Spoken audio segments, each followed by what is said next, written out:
చేసిన ప్రముఖ సాహితీవేత్త, సాహితీ నేస్తం డాక్టర్ శ్రీమతి చిల్లర భవానీదేవి గారికి పుస్తకంలోని విషయాలను మనకు చక్కగా అందించడానికి విచ్చేసిన మిత్రులు ఆచార్య ఎన్వి కృష్ణారావు గారు, శ్రీ జలపాల్ ప్రకాష్ గారు, కవి సోమపల్లి వెంకట సుబ్బయ్య గారు, సభలో ఆశీనులైన సాహితీవేత్తలు డాక్టర్ పాపేటి శివశంకర్ గారు తదితరులైన పెద్దలందరికీ హృదయపూర్వకమైన నమస్కారాలు ముందుగా తెలియజేసుకుంటున్నాను. నాగలికి నా నమస్కారం. ఆ పేరు వినగానే మన మనసులో ఒక విధమైన స్థితి కలుగుతుంది. ఏదో మనం కోల్పోయినటువంటి భావన కలుగుతుందేమో. ఇదేమిటి, మనం ఏమి నేర్చుకోబోతున్నాం అనే ఆతురత, ఆసక్తి కూడా ఆ శీర్షికే మనకు కలిగిస్తుంది. ఈ శీర్షిక పెట్టడానికి కూడా చాలా నేపథ్యం ఉండాలి కవికి. ఎందుకంటే సోమపల్లి వెంకట సుబ్బయ్య గారు భూమి పుత్రులు. వారిది పూర్తిగా వ్యవసాయ సంబంధమైనటువంటి కుటుంబం. వ్యవసాయమే మొదటి నుంచి వారికి క్రీడాస్థలంగా ఉన్నది. ఆ నేపథ్యమే వారిని ఆ శీర్షిక పెట్టడానికి ప్రోత్సహించిందని నాకు అనిపిస్తుంది. పసితనంలోనే పంట చేను వారిని పలకరించింది. వారు ఒక కవితలో చెప్తారు, ఏ కాస్త సమయం దొరికినా మనసు పక్షిగా మారి పొలంపైనే విహరిస్తుంది అంటారు ఒక కవితలో. ఇంతకంటే వారి మనస్సును, వారి అంతరంగాన్ని తెలుసుకోవడానికి ఇంకా వేరే ఉదాహరణలు అక్కర్లేదు. వరి వెన్నులు అటు ఇటు ఊగుతూ వారికి ఇక అద్భుతమైన సందేశాన్ని అందించినట్లుగా వారు భావించేవారు. మరో కవితలో చెప్తారు, గతుకుల బాటలో నుంచి బ్రతుకును దాటించగలిగానంటే అది ఆ పొలం చలవే. చూడండి, మనసును తట్టి లేపి ఒక ఆర్ద్రతను నింపేటటువంటి అద్భుతమైన కవితా పంక్తి. సుప్రభాతానికి ముందే కళ్ళు తెరిచి పొలం పనిచేసే వారి తండ్రి గారంటే వారికి ఎంతో అభిమానం. వాళ్ళ నాన్నగారి గురించి చెప్తూ, నాన్న నేల తల్లికి ప్రతిరూపంగా కనిపించారు అని అంటారు. ఆయన కూడా తండ్రితో పాటే చేలగడ్ల మీద తిరుగుతూ ఆ ఊసులను వింటూ మనస్సును దానికి అంకితం చేసి కవిత్వ రచనకు పూనుకున్నారు. ఇలా ఒక స్వచ్ఛమైన వాతావరణంలో వారు ఎదిగారు కాబట్టే, ఒక ప్రకృతిపరమైన సందేశంతో వారు కవిత్వ రచనను ప్రారంభించారు కాబట్టే వారి భాషలో, వారి భావంలో, వారి కవిత్వంలో ఒక స్వచ్ఛత, ఒక స్వేచ్ఛ పడుగు పేకల్లాగా అల్లుకొని మనకు అనిపిస్తాయి. చిన్నతనం నుంచి నేనేమి రాయగలను, సమాజానికి నేనేం చెప్పాలి అనే ఆలోచన వారిలో మెదులుతూ ఉండేది. దానికి తోడు వారు పత్రికా ఆఫీసులో కొంతకాలం పనిచేశారు. ఇంకేమి, దానితో వారు ఏం చెప్పాలనుకుంటున్నారో అది చెప్పడానికి ఏమాత్రము కూడా వెనుకాడక సహజమైన రీతిలో చెప్పడం వారు ప్రారంభించారు. ఇప్పటి ముప్పటిగా కవిత్వ బీజాలను సమాజంలో నాటుకుంటూ వస్తున్నారు. ఇప్పటికీ అదే వారు చేస్తున్నారు. వారి కవిత్వం సరళ సుందరమైన భాషలో మనకి హాయిగా అనిపిస్తుంది చదివితే. చాలా వరకు తలను బ్రతలు కొట్టుకుంటూ అయోమయ ద్వారాల్లో నుంచి, అస్పష్ట తీరాల్లో నుంచి పాఠకులు ప్రయాణించే సమస్య అసలు ఉండదు వారి కవిత్వంలో. ఏం చెప్పాలనుకుంటున్నారో అది వారి హృదయంలోకి సూటిగా వెళ్ళిపోయే రీతి వారి రచన రీతి. అలాంటి స్పష్టత వారి కవిత్వానికి ప్రాణం. ఆ స్పష్టతే వారిని ఒక కవిగా సాహిత్య లోకంలో నిలబెట్టింది. ఒక కవిగా పాఠకుడి హృదయం దగ్గరకు వారిని తీసుకుని వెళ్ళింది కూడా ఆ కవిత్వంలోని స్పష్టత, ఆ సహజ సిద్ధమైన సౌందర్యం కూడా. ఆయన కవియే కాదు, కవి పోషకులు కూడా. తండ్రి గారి పేరుతో ప్రతి సంవత్సరం పురస్కారాలను అందించడం, కవులను రచయితలను ప్రోత్సహించటం వారు చాలా కాలం నుంచి వారు ఎరిగిన వారందరికీ తెలుసు వారు చేసే పని. సాహిత్యాన్ని పరిపుష్టం చేయడానికి వారు చేయవలసిన కృషిని నిరంతరము సాగిస్తూనే ఉన్నారు. ఆయన మరొక కవితలో అంటారు, మనసు విప్పి మాట్లాడే మనిషిని కనుగొనే శాస్త్రవేత్త కోసం నా అన్వేషణ. వారి కవిత్వం యొక్క అనుభూతి అంతరంగం ఏమిటో ఈ పంక్తులు, వారి కవిత్వం చూస్తేనే వారి వ్యక్తిత్వం అర్థమవుతుంది. ఇంతవరకు ఆయన కొన్ని వచన కవితా సంపుటులు వెలువరించారు, కొన్ని నాణ్యాల సంపుటులు కూడా వెలువరించారు. వాటిలో ఆ పేర్లు ముఖ్యంగా అందులో ఆయన వెలువరించిన భావాలకు ప్రతీకలుగా మనకు అనిపిస్తాయి. లోయలో మనిషి, చల్లకవం, తదేక గీతం, ఇవి ఆయన కవితా సంపుటులు. ఈ తదేక గీతం అన్నది ప్రపంచీకరణ నేపథ్యంలో మనం పడుతున్నటువంటి ఇబ్బందులు, మనం దాని నుంచి ఎలా మసులుకోవాలో అనే ఒక మార్గోపదేశం మనకు అనిపిస్తుంది. మరొక విశేషం ఏంటంటే, ఈ ఒక్క కవితా సంపుటి మీదే నా పర్యవేక్షణలో ఆచార్య నాగార్జున విశ్వవిద్యాలయం నుండి ఒక అమ్మాయి ఎంపీని సంపాదించింది. ఆ పుస్తకాన్ని కూడా సోమపల్లి వారే ప్రచురించి వెలుగులోకి తీసుకొచ్చారు. ఆ తర్వాత తొలకరి చినుకులు, రెప్పల చప్పుడు, పచ్చని వెన్నెల, చేడు చెక్కిన శిల్పాలు, ఇవి వీరి నాణేల సంపుటి. ఈ పేర్లను చూస్తే ఇప్పుడే నేను చెప్పాను కదా, ఆ శీర్షికల్లోనే ఒక సౌందర్యం, ఒక ఆత్మ, ఒక కవిత ఆత్మ మన మనసుకు గోచరిస్తుంది. చాలామంది కొంతకాలం కవిత్వం రాస్తారు, తర్వాత ఇక మానేస్తారు. ఇంకా వారి భావాలు, వారి వ్యక్తీకరణ ఎక్కడో ఒక చోట ఆగిపోతాయి. కానీ సోమపల్లి వారి కవిత్వం ఒక సజీవ స్రవంతి. ఆయన వెలువరించే భావాలు ప్రతి పుస్తకంలోనూ ఏదో ఒక వినూత్నమైన విధానాన్ని తీసుకుంటూ అలా సాగుతూనే ఉంటుంది.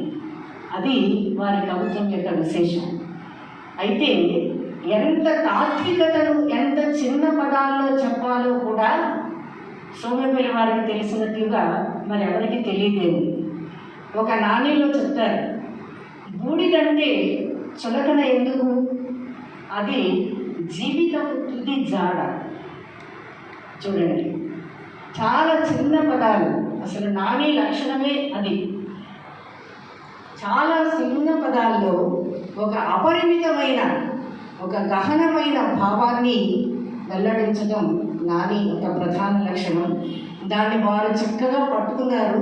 ఒక చిక్కనైనటువంటి కవిత ధోరణిలో వారి నాణ్యాల సంపుటులన్నీ కూడా వెలువలోకి వచ్చాయి. ఆ క్రమంలో ఇప్పుడు మనం చూడబోతున్నటువంటి నాణ్యాల సంపుటి నాగలికి నా నమస్కారం.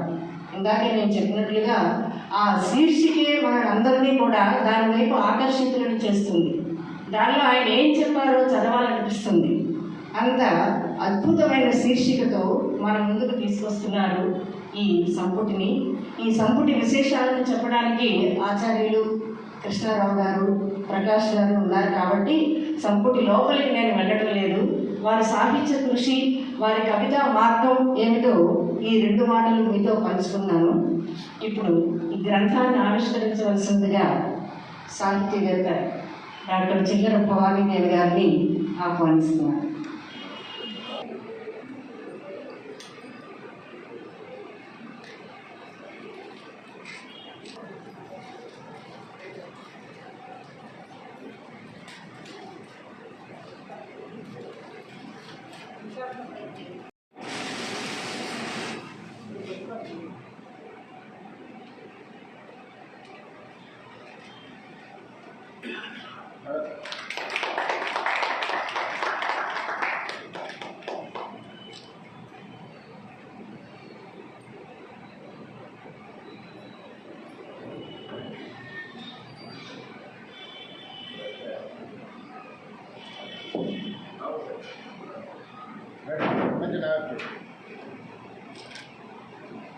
Ready?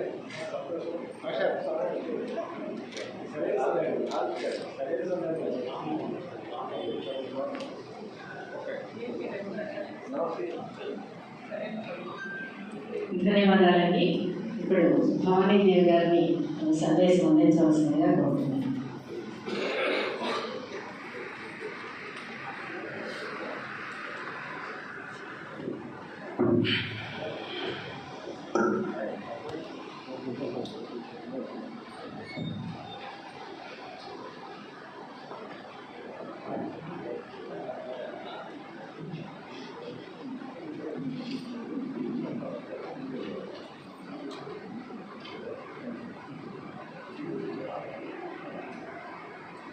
జిల్లా రచయితల సంఘం ఆధ్వర్యంలో నిర్వహించబడుతున్న ఈనాటి పుస్తకావిష్కరణ సభలో అధ్యక్షులుగా శాశ్వత కళానిధి విలువలు నారాజీ లక్ష్మి గారు, ఈనాటి గ్రంథ రచయిత శ్రీ సోమపల్లి వెంకట సుబ్బయ్య గారు, సమీక్షకులు సాహితీవేత్త నాగార్జున విశ్వవిద్యాలయం తెలుగు శాఖాధిపతి ఆచార్య కృష్ణారావు గారికి,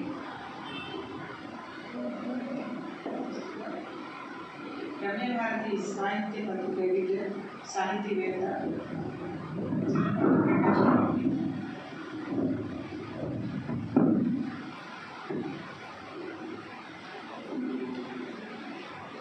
అక్షర సోదరులు రచయిత గుంటూరు జిల్లా రచయితల సంఘం నిర్వహణలో చదువులుగా ఉన్న ఎస్ఎల్ సుబ్బాని గారికి, ఎంపీ సత్యనారాయణ నాన్న గారికి, ఈరోజు ఈ కార్యక్రమంలో నా ముందు కూర్చున్న పెద్దలు, రచయితులు, సాహిత్యవేత్తలు, నా మిత్రులు, ఆత్మీయులు, బంధువులు, సాహితీ బంధువులు చాలా మంది ఉంటారు.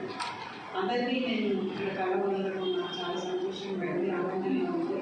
అందరికీ నమస్కారాలు. ఈరోజు ఈ కార్యక్రమం మనం జరుపుకుంటూ సోమపల్లి వెంకట సుబ్బయ్య గారి సాహిత్య కృషి మరోసారి పునర్విచారణ చేసుకునే అవకాశం కలిగింది. సోమపల్లి వెంకట సుబ్బయ్య గారు మనకి చిరపరిచితులు, సాహిత్య రంగంలో చిరపరిచితులు. వారు ఎంత ఉన్నత ఉద్యోగం చేసినా కూడా అక్షరానికి దూరం కాలేదు. ఉద్యోగం చేస్తాము, ఉద్యోగం నుంచి పదవి విరమణ చేశాక కొంతమంది ఇంకా వేరేగా డైవర్ట్ అయిపోతారు. ఎవరో అడిగారు, నన్ను రిటైర్ అయ్యారు కదా ఇంకా రాస్తున్నారా అంటే కొంచెంసేపు కన్ఫ్యూజ్ అయ్యారు. రిటైర్మెంట్కి నా రాతకి సంబంధం ఏమో అలా ఉంటాయన్నమాట ప్రశ్నలు ఇంకా సమానం. కానీ ఇది ఒక అభిరుచి, చిన్నప్పటి నుంచి నైజం జీన్స్లో వచ్చేస్తుంది అన్నమాట. అది ఉద్యోగం ఉండని ఉండకపోతే రాని రాకపోతే మనలో అది విడితమై ఉంటుంది. కాబట్టి అది ఓపిక నాడు మన మనసు మెదడు ఆలోచించిన నాడు ఈ సాహిత్యం చదవడం ఉంటుంది, రావడం. సోమపల్లి గారు అంతే, పదవి చేసిన పదవి కూడా ఆయన రచయితగా జీవించారు. జీవంతమైన రచయితగా ఉండాలంటే చాలా గొప్ప విషయం. రచయిత కావాలంటే హృదయం ఉండాలి. హృదయం ఉన్న వాళ్ళు అధికారులుగా ఉంటే కూడా ప్రజలు కూడా బాగుంటారు. అధికారులకి యంత్రాలుగా ఉంటే లాభం లేదు, ప్రజలకు ఏమి లేదు. హృదయం ఉన్న అధికారి, ఒక రచయిత అయిన అధికారి చాలా బాగా ప్రజలను అర్థం చేసుకుంటారు. ఎందుకంటే వాళ్ళు మెదడు కంటే కూడా హృదయంతో ఆలోచిస్తారు. కాబట్టి ప్రభుత్వాధికారి రచయిత రావడం వల్ల ప్రజలకు మేలు జరుగుతుందని నమ్ముతున్నాను నేను.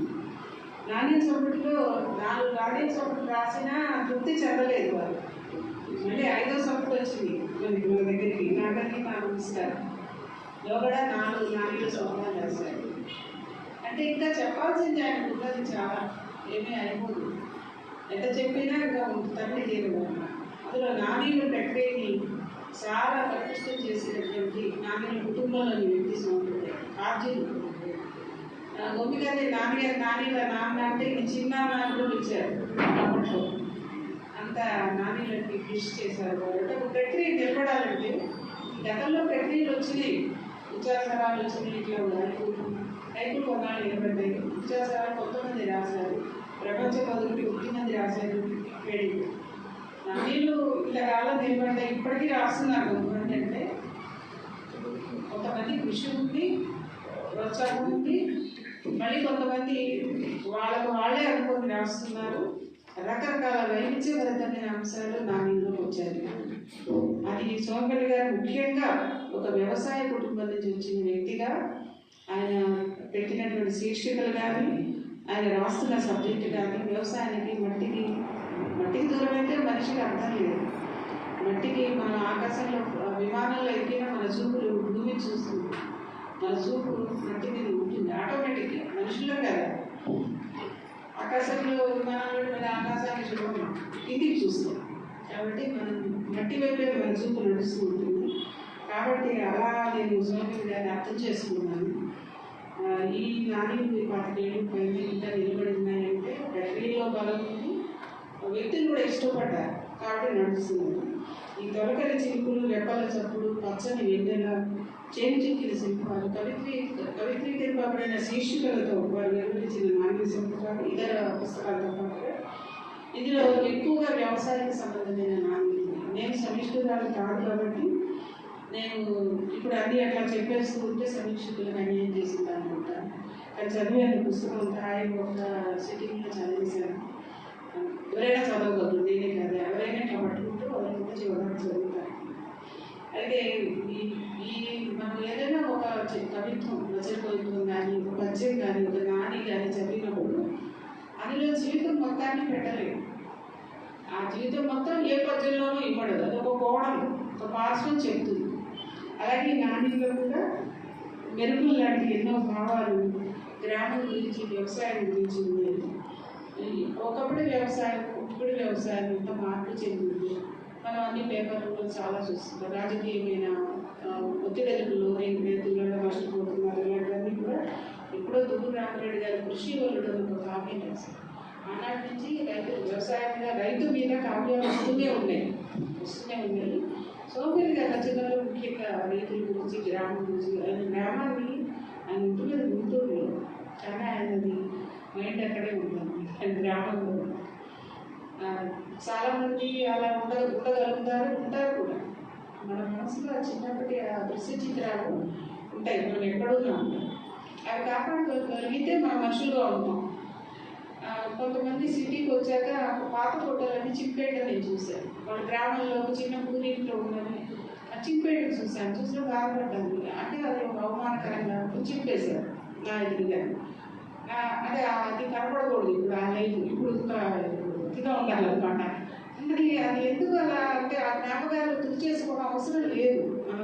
మనం చిన్నప్పుడు మనం పుట్టి పెరిగిన గ్రామము, లేకపోతే చదువుకున్న స్కూల్లో, ఒకప్పుడు మేము చదువుకున్నప్పుడు మన చేతికి కూర్చొని చదువుకున్నాం. మరి మేము ఇచ్చేసుకున్నాం జ్ఞాపకాన్ని. అది కూడా ఒక మంచి అద్భుతమైన జ్ఞాపకంగా ఉంది. బాటల కాలేజ్ చదివితే మాకు కూలి పాటలు ఉండేవి. అప్పుడు షర్ట్స్ మంచిగా ఇప్పుడున్న బిల్డింగ్స్ లేవు, కూలీ షర్ట్స్ ఉండేవి. వాటిలో గురించి చదువుకున్నాం. అలానే అవి తప్పు చేసుకోము. ఆ మెట్లన్నీ ఎక్కితేనే మనం కొంచెం దూరం వస్తాం. కాబట్టి జ్ఞాపకాలు ఈయన చాలా బాగా రికార్డు చేసి దాన్ని ఇతరులకు అందించడంలో, పవిత్రీకరించి అందించడం, ఇంకే వచనం కాదు. రైతుల పరిస్థితి కానీ, విత్తనాల విషయంలో, దున్నటంలో, ఎరువులు, పంటలు, ఇలాంటివి. మట్టికి ఎన్ని రంగులున్నా నైజం ఏంటి? నైజం ఆకలి తీర్చడమే. మట్టికి ఎన్ని రంగులున్నా నైజం ఆకలి తీర్చడం. మట్టి పని ఏంటి? అది ఎర్రమట్టి, నల్లమట్టి, ఇసుక నేల, ఎన్నో ఉంటాయి నేలలు. కానీ దాని నైజం మాత్రం మనిషి ఆకలి తీర్చడం, ప్రాణికి ఆకలి తీర్చడం. నాగలికి నమస్కరిస్తున్నటువంటి రైతు బిడ్డగా ఈ నాణ్యంలో మనకి చాలా చక్కగా అక్షర రూపంలో ప్రతిస్పందిస్తూ కనిపిస్తారని. ఇప్పుడు ఆకలి డొక్కకి ముద్ద కరువు, బాగా ఆకలేసిన వాళ్ళకి ఆహారం దొరకదు. విలాసాల విస్తరికి దుబారా దరువు క్లాస్ చేశారు. ఈ విలాసాల విస్తరికి అంటే బాగా లగ్జూరియస్గా జరిగే ఫంక్షన్స్లో, విలాసాలుగా జరిగే దాంట్లో చాలా ఫుడ్ వేస్ట్ అవుతుంది. ఆహార పదార్థాలు చాలా వృధా చేస్తారు. అది దుబారా దరువు అన్నారు. దరువు అనే పదం కూడా వాడారు. తర్వాత వాళ్ళ నాన్నగారు, తాతగారు జ్ఞాపకాల గురించి మామూలుగా మనకి చౌడు నేల అంటే వ్యవసాయం పనికిరాదు, అది చౌడు చౌడు అంటారు. అంటే ఇష్టాన్ని వేసుకున్నారు, చాలా అనుకుంటారు. కానీ చౌడు కూడా ఇప్పుడు బాగా పండిస్తుంది ఈ మధ్యకాలం. తాత అంచనా తలకిందులు. మా నాన్నగారు చౌడు కదా పనికిరాదు, జీలగేయడానికి పనికిరాదు అనేవాళ్ళు. ఆ రోజు జీలగానే ఉండేది. ఆ అది పంట కాదు, దానికి పెట్టేయాలి తర్వాత. అయితే ఆయన అట్లాంటి చౌడు నేల మా తాత మంచిగా అంటున్నాడు, తలకిందులు అయిపోయింది. ఇప్పుడు చౌడు నేల ప్లాట్లు పండిస్తుంది అది అని.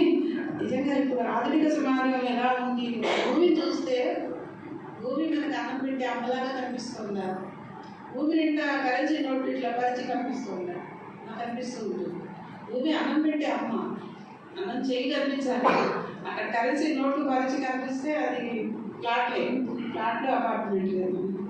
ఇలాంటి నాణ్యలు ఎంతో అద్భుతంగా చదువుతుంటే ఆర్ద్రత, అది చాలా మంచి నాణ్యలు అనమాట. అంటే మనసుని టచ్ చేసేది, మనసు స్పృశించేది. చెమట చుక్కకు చేతులు జోడించారు, స్వేదానికి శ్రీశ్రీ గారి గురించి శ్రమశక్తిని గౌరవించారు. చెమట చుక్కకు చేతులు జోడించారు, అప్పుడేమవుతుంది, మట్టి మరింత పరిమళం, చెమట చుక్క తడిసిన మట్టి మరింత పరిమళంగా తయారవుతుంది. కాబట్టి ఇట్లాంటివి మీరందరూ కూడా ఈ పుస్తకాలు చేతికి వచ్చినప్పుడు చదవండి. వ్యవసాయిక నాణ్యత అయినాక కొన్ని సామాజికమైన అంశాలు కూడా ఇందులో ఉండేవి. ఇందులో నేను స్త్రీగా ఆయన భార్య గురించి ఏం చెప్పారో చూశారు.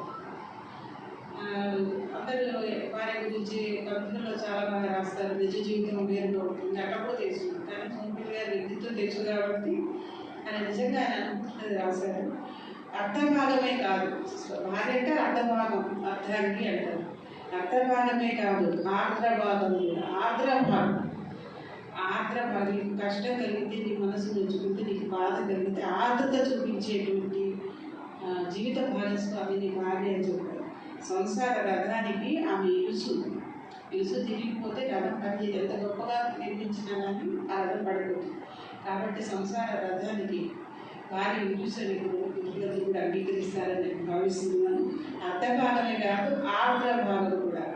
రెండు పదాలు వాడటం అక్కడ చమత్కారం కావచ్చు, ఒక అర్థాన్మైన కావచ్చు, చాలా నాకు నచ్చిన నాణ్యత మీకు పంచుకోవాలనిపించింది. ఎక్కువ చెప్పడం మనం ఈ నాణ్యతని ఒక్కొక్కటి చదువుతున్నప్పుడు మనకి ఒక్కొక్క మనుషులు కూడా మన జీవితం నుంచి కూడా గుర్తొస్తాయి.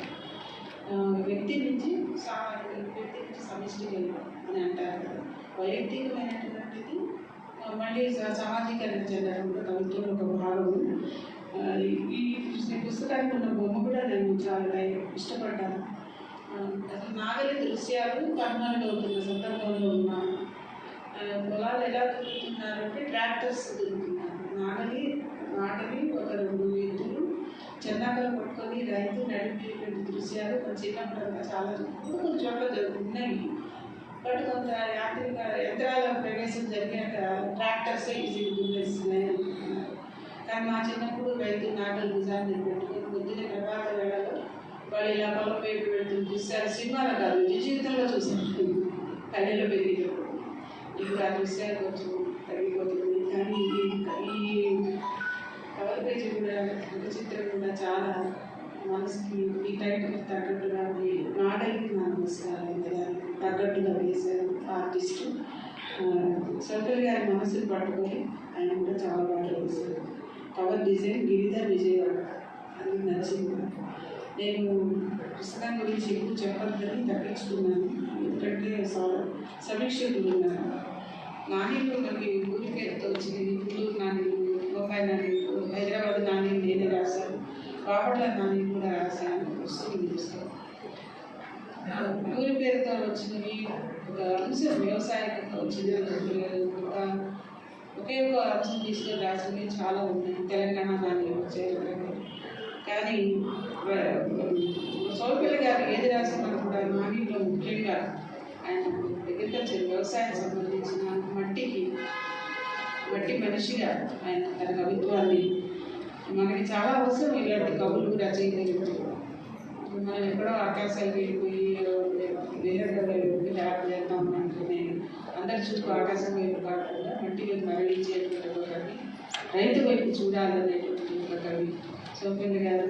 సోదరులు, సాహిత్య విద్యలు, సహృదయులు, వారి సభకి నన్ను ఇక్కడికి రమ్మంటే నేను అక్కడ కూర్చోడానికి కూడా సిద్ధపడి వస్తాను అనమాట. మీద ఉండాలి, ఇష్టంగా ఉంటుంది. ఇక్కడ నన్ను ఆహ్వానించి నన్ను ఈ గౌరవం ఇచ్చినందుకు సోమపల్లి గారికి నమస్కరిస్తున్నాను.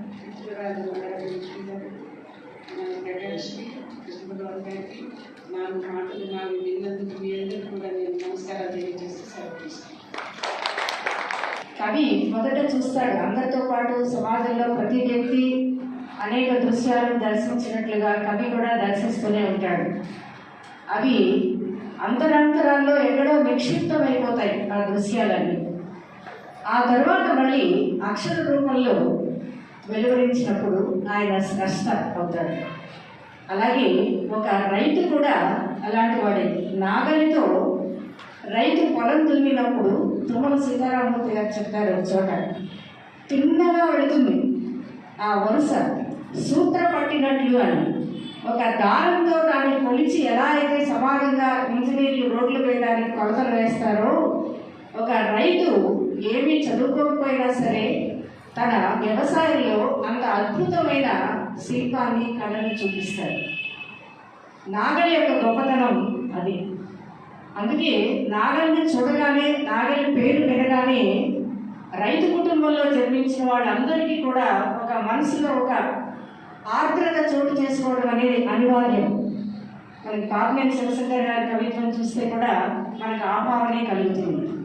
అలాంటి అద్భుతమైన భావన ఈ పుస్తకం ద్వారా కవి మనకు కలిగించారు. ఆ భావాన్ని భవానీదేవి గారు మనందరికీ వివరించి మంచి సందేశాన్ని అందించారు. వారికి హృదయపూర్వకమైన ధన్యవాదాలు తెలియజేస్తున్నాను.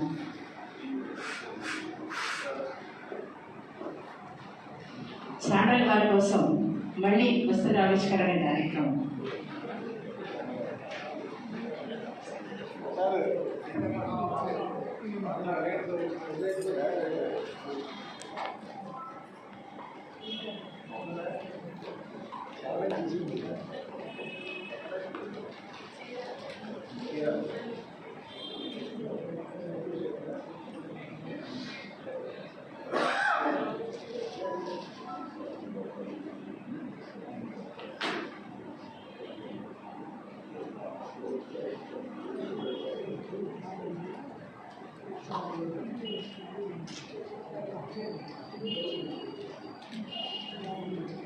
ముందుగా ఆచార్య ఎన్వి కృష్ణారావు గారిని పుస్తకం గురించి మాట్లాడవలసిందిగా ఆహ్వానిస్తున్నాను.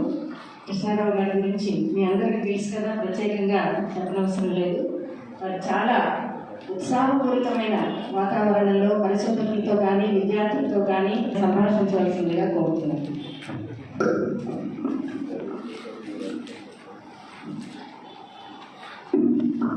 సభకు నమస్కారం.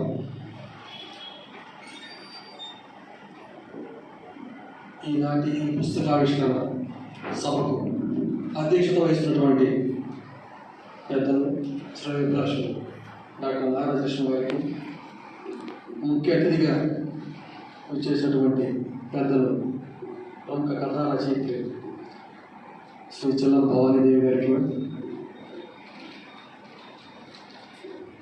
సమీక్షకులుగా ఉన్నటువంటి గౌరవనీయ చలపాక ప్రకాష్ గారికి, ఈ కార్యక్రమానికి మూల కారకులైనటువంటి మంచి కవి, శ్రేయోభిలాషుల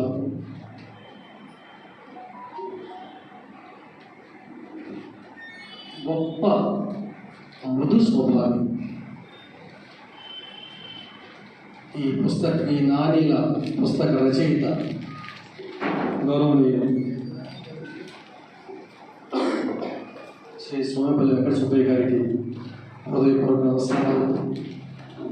వేదిక ముందున్నటువంటి పెద్దలు, గురుతుల్యులు డాక్టర్ పాపినేని శివశంకర్ గారికి, పెనుగొండ అన్న మాకు పెద్ద అండ, అటువంటి అనసంలో క్రియాశీల పాత్ర పోషిస్తున్నటువంటి పెనుగొండ అన్నకు, మన విద్యార్థులు ఇక్కడ ముగ్గురు ఉన్నారు, వారికి సహోదరులకు, సాహితీ ప్రియులకు నమస్కారాలు, ఆశీస్సులు. విద్యార్థులు ఉన్నారు కనుక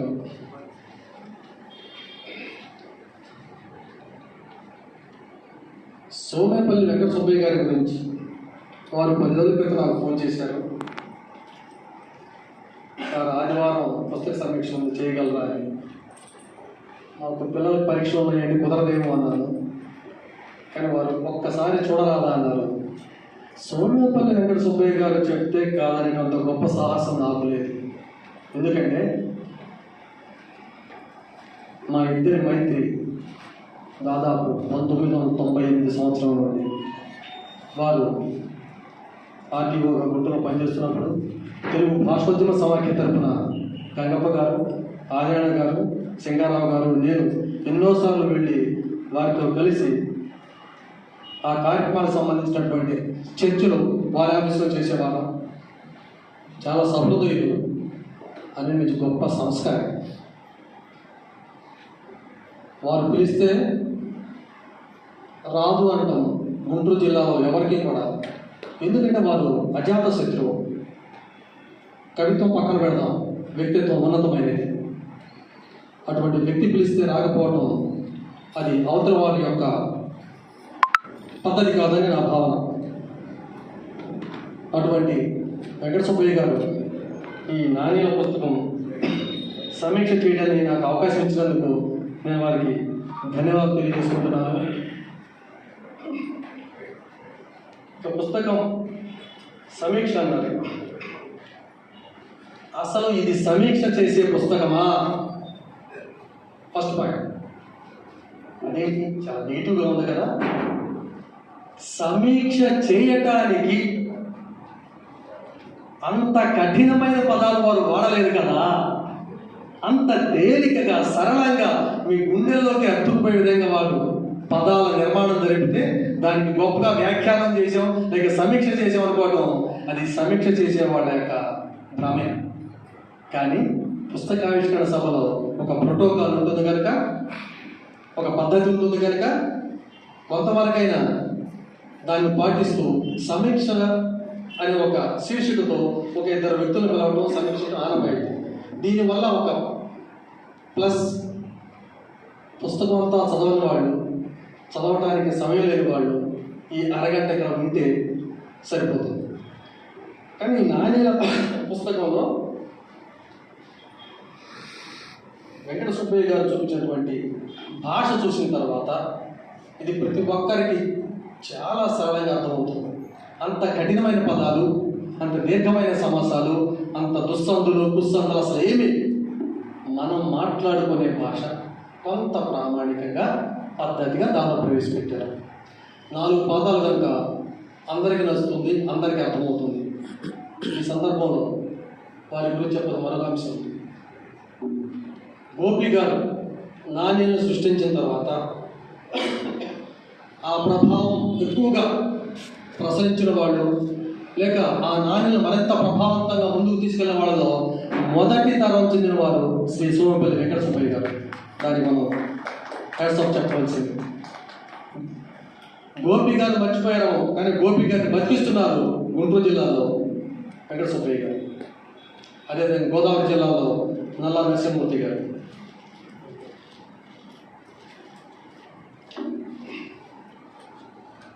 వీరందరూ తెలుగు సాహిత్యం ఎన్నో ప్రక్రియలు వచ్చినప్పటికీ నాణ్యాలను పట్టుకొని వేళ్లాడటం అంటూ తప్పు, పట్టుకొని ఊపిరి పోస్తున్నారు అంటాం ఒప్పు. వీటిలో ఈ పుస్తకంలో మొత్తం 104 నాణ్యాలు ఉన్నాయి. అన్ని నాణ్యాలు చెప్పడానికి సమయం ఉండదు, అన్నీ నేను చెప్తే పక్క వాళ్ళకి అవసరం ఉండదు. అది కాదు కనుక కొన్ని మాత్రం. మొదటిది, నేటి ప్రపంచం కుగ్రామం, మా పల్లె మాత్రం విశాల ప్రపంచం. దీని అర్థం కాదేముంది, కానీ ఒకటి ఉంది. అర్థం కాదు ఏముందంటేనే ఒకటి ఉంది. పల్లెల్లో మనుషులకి పట్టణంలో మనుషులకి ఒక రేఖామాత్రపు వ్యత్యాసం అనుకుంటామా? అది ఖచ్చితంగా ఈ 4వ వాక్యంలో కనిపిస్తుంది. విశాల ప్రపంచం మా పల్లె. ఇది పల్లెలోని మనుషుల మనస్తత్వానికి అర్థం పడేటటువంటి నాని. గ్లోబలైజేషన్ ప్రభావంలో అందరూ ప్రపంచమంతా కలిసిపోయింది అనుకుంటున్నాం. కానీ మన మనసులు కలుస్తున్నాయా? ఎవరు సమాధానం చెప్పడానికి సాహసం చేయటం లేదు. పక్కవాడితో కాసేపు మాట్లాడదాం అనేటువంటి తీరిక ఉన్నదంటే ఎవరి అవసరాలు, ఎవరి స్వార్థాలు వారిపోయినప్పుడు పక్కవాడితో మాట్లాడటానికి తీరిక లేదు. ఇది పట్టం బతుకులైతే పల్లెల్లో మాత్రం కొంత భిన్నమైన వాతావరణం ఉంది. కాస్త వారి హృదయాలు విశాలమైనవి, సేవాభావం, సహాయ భావానికి కొంత అవకాశం అక్కడ ఉంది అని చెప్పడానికి ఒక గొప్ప ఉదాహరణగా ఇలానే కనిపిస్తుంది. వారే మరొక దాని ఒంటరి ప్రయాణం ఎలా అవుతుంది? జోడెద్దులు గణగణ గంటలు, ఒక గొప్ప ధ్వని దీనిలో. రైతు పొలం పనికి వెళుతున్నా, దూర ప్రయాణానికి వెళుతున్నా, ఈరోజు సందర్భం ఏంటి? సాధారణంగా పల్లెటూళ్ళల్లో రైతు పొలానికి వెళుతున్నా లేదా దూర ప్రాంతం వెళుతున్నా ఎడ్లతో వెళతాడు, ఎడ్ల బండితో వెళతాడు. అందరూ అయ్యో ఒక్కడు వెళ్తున్నాం, ఒంటరిగా వెళుతున్నాం అంటారేమో. కాదు, రైతు ఒక్కడే వెళ్ళలేదు. అక్కడ అతనికి తోడుగా 2 ఎద్దులు ఉన్నాయి, వాటి మెడలో కట్టిన గంటలు చేసే ధ్వని ఉన్నాయి. నేను ఒంటరిని కాదు అనే రైతు యొక్క మానసిక ధైర్యానికి సూచిక ఈ నాణ్యం. ఎప్పుడు రైతు ఒంటరి కాదు, పొలానికి వెళ్ళిన ఒంటరి కాదు, ప్రయాణం చేసిన ఒంటరి కాదు. పొలంలో ఎడ్డు లేకపోయినా పంట చేలు ఉన్నాయి, ఆ పంట ఉంది, ఆ పంట మీద వాడేటువంటి తుమ్మెదలు ఉంటాయి, లేకపోతే అక్కడ పక్షులు ఉంటాయి. ఏవి కూడా రైతులు ఒంటరిగా చూడవు, తమ నేస్తంగా భావిస్తారు. గొప్పమైన కనిపించని ధ్వని దీనిలో ఉన్నది. ఒక నాయన కన్నుల పండువుగా వేడుక, కన్నుల పండువుగా వేడుక, కొన్ని కళ్ళల్లో మాత్రం కన్నీటి కాటుక. ఇది దేన్ని ఉద్దేశించి రాశారో కానీ దీనికి ఎన్ని సందర్భాలు వెతుక్కోవాలో, చెప్పుకోవాలో. దీనికి నిజంగా సమీక్ష అవసరం. ఈ నాణ్యల మొత్తంలో దీనికి మాత్రం సమీక్ష అవసరం నేను భావిస్తాను. దీనికి నేను 3 సందర్భాలుగా భావించాను. కన్నుల పండుగగా వేడుక. ఈ వేడుకని పెళ్లి వేడుక అంటారో, లేకపోతే అమ్మాయిలకు చేసే ఓణీల ఫంక్షన్ అంటారో, అబ్బాయికి చేసే పంచర్ ఫంక్షన్ అంటారో, ఎవరి ఊహవారి. కానీ పెళ్లి సందర్భంగా చూస్తేనే 3 సందర్భాలు చెప్పుకోవాలి. ఆడపిల్లలకు పెళ్ళి అయిపోతుంది, బ్రహ్మాండంగా ఆడంబరంగా పెళ్లి చేశారు అమ్మ నాన్న. పెళ్లి ఆనందంగా చేస్తారు, కానీ కళ్ళ నీళ్ళు వస్తూనే ఉంటాయి. ఆడపిల్లలు వెళ్ళిపోతుంది కదా అని ఆడపిల్లల తల్లిదండ్రులు, ఆ కుటుంబం మొత్తం ఎంత ఖర్చు పెట్టి పెళ్లి చేసినా కళ్ళల్లో మాత్రం కన్నీటి సారలు రాకుండా ఉండవు. ఇది ఒక సందర్భం. రెండో సందర్భం, మగ పెళ్లి కూడా అమ్మాలని నడుస్తారట. ఏమైనా చూస్తారు వాళ్ళు? వాళ్ళకి అంత అవసరాన్ని పెద్ద కట్టం తీసుకుని బ్రహ్మాండంగా పెళ్లి చేసుకుంటారు కదా. వాళ్ళ బాధ ఏంటంటే పెళ్ళైన తర్వాత కొడుకు తమతో ఉన్నా తమ వాడు కాదుగా. వచ్చిన అమ్మాయి సరిగ్గా చూసుకోకపోతే లోపల ముఖ్యంగా మగపిల్లల తల్లికి కనిపించిన కన్నీటి చెమ్మ దిగవలసిందే. ఇక 3వ సందర్భం, పబ్లిక్ దీని లింక్ ఏంటయ్యా? అద్భుతంగా ఆడంబరంగా పెళ్లి చేసుకుంటారు ధనవంతులు అనుకుంటే. పేదవారు, దిగువ మధ్యతరగతి వారు ఆ సందర్భాన్ని, సన్నివేశాన్ని చూసిన తర్వాత వాళ్ళు ఈర్ష్యపడరు, లోపల బాధపడతారు. మాకింతగా మా అమ్మాయి పెళ్లి చేసుకోలేమో. నిజంగా చేసుకోలేరు వాళ్ళు. కవి ఏ భావంతో రాశాడో తెలియదు, కానీ విమర్శకుడు కవి అయితే మాత్రం ఇక్కడ ఆలోచిస్తాడు. కానీ ఒక అద్భుతమైనటువంటి కవిత.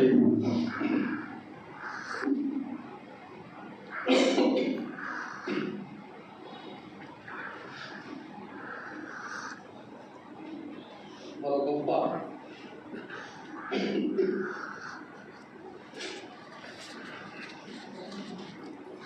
వరద ఆగింది.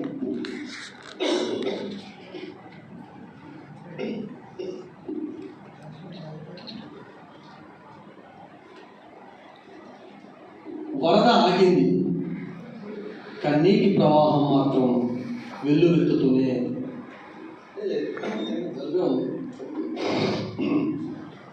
వరద ఆగింది, కన్నీటి ప్రవాహం మాత్రం వెల్లువెత్తుతూనే.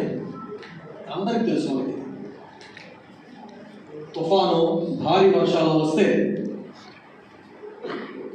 సముద్రాలు పొంగటం, నదులు వెల్లువెత్తడం, కాలువల కట్టలు దిగి ప్రవహించడం, వరద మొత్తం పల్లెల్లోకి, ఓళ్లల్లోకి, పొలాల మీదకి వచ్చినప్పుడు అది చేసే అరగంట బీభత్సం ఊహించుకుందాం.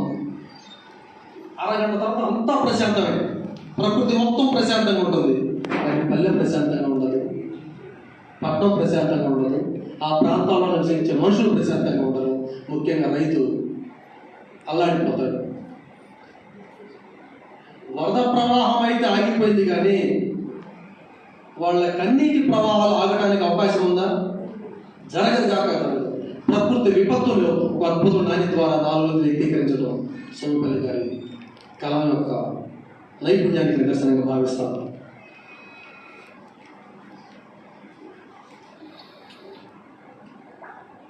వెంకట సుబ్బయ్య గారు అసలు మనం అందరం పల్లెటూళ్ళ నుంచి వచ్చిన వాళ్ళే, మనకు కనిపించాం. మన తాత ముత్తాతలు ఎవడు టౌన్లో ఉన్నాడు.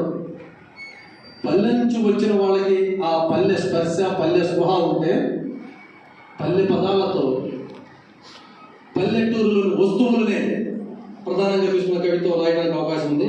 అటువంటిది మర్రి చెట్టు గురించి రాశారు మీరు. ఊరకు రాస్తే సరికాదు, ఆ మర్రి చెట్టును దేనికి ప్రతీకగా తీసుకున్నారో చూడండి. మర్రి చెట్టు ఊడలే మాకు స్ఫూర్తి, ఊరు ఇప్పటికీ ఉమ్మడి కుటుంబమే. దీని వ్యాఖ్యానం అవసరం, ప్రత్యేకించి దీన్ని 10 ఏళ్ళు చెప్పాల్సిన అవసరం లేదు. మర్రి చెట్టు ఊడలే మాకు స్ఫూర్తి, మా ఊరు ఇప్పటికీ ఉమ్మడి. ఒక్క విత్తనం మర్రి విత్తనం వేస్తే అది ఎన్ని శాఖోపశాఖలు మనం చూస్తాం. పల్లెటూరు వెళ్ళినప్పుడు ఎన్ని ఊడలు వస్తాయి. ఇది మొత్తం నా కుటుంబమే అని ఒక భావన సూచిస్తుంది అది మర్రి చెట్టు. ఆ మర్రి చెట్టు స్ఫూర్తిని నిలుపుకున్న వాళ్ళు పల్లె ప్రజలు, పల్లెటూరు మాత్రమే. పట్టణం వాడికి దాని గురించి తెలిసినా పట్టించుకోడు. మాది ఉమ్మడి ఊరు, మాది ఉమ్మడి కుటుంబం, మాకు స్ఫూర్తి మా ఊరి చివర, మా ఊరి మొదల ఉన్న మర్రి చెట్టు. మరి సుబ్బయ్య గారి పల్లె వారు ఉన్న ఊళ్ళో ఇది మర్రి చెట్టు ఉన్నాయో తెలియదు, కానీ ఒక గొప్ప మర్రి చెట్టుని ఒక ఉమ్మడి కుటుంబానికి, ఒక ఉమ్మడి పల్లెటూరు తత్వానికి ప్రత్యేకంగా తీసుకోవటం. ధన్యవాదాలు.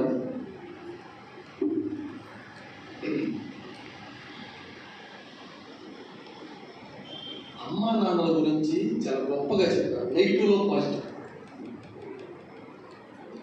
వాళ్ళిద్దరూ జీవిత ఖైదీలే, సంసారం అనే సాగరం. ఎంత గొప్ప వ్యక్తీకరణ, 4 పదాలే. సమస్య ఎక్కడంటే కావ్యం రాయొచ్చు, వచన కవిత్వం రాయొచ్చు, మినీ కవిత్వం రాయొచ్చు, కానీ ఈ నాణ్యులు, హైకూలు, రెక్కలు ఒక సటైర్ వేయాలి, ఒక వ్యంగ్యం వేయాలి, ఒక బలమైన ప్రత్యేకత తీసుకురావాలి. అవి తీసుకున్నప్పుడు అవి చచ్చిపోతాయి. నాని రాయాల్సిన అవసరం లేదు, నాని కూర్చోబెట్టేయండి, లేక రెక్కల్ని ఎరగొట్టేయండి అనొచ్చు.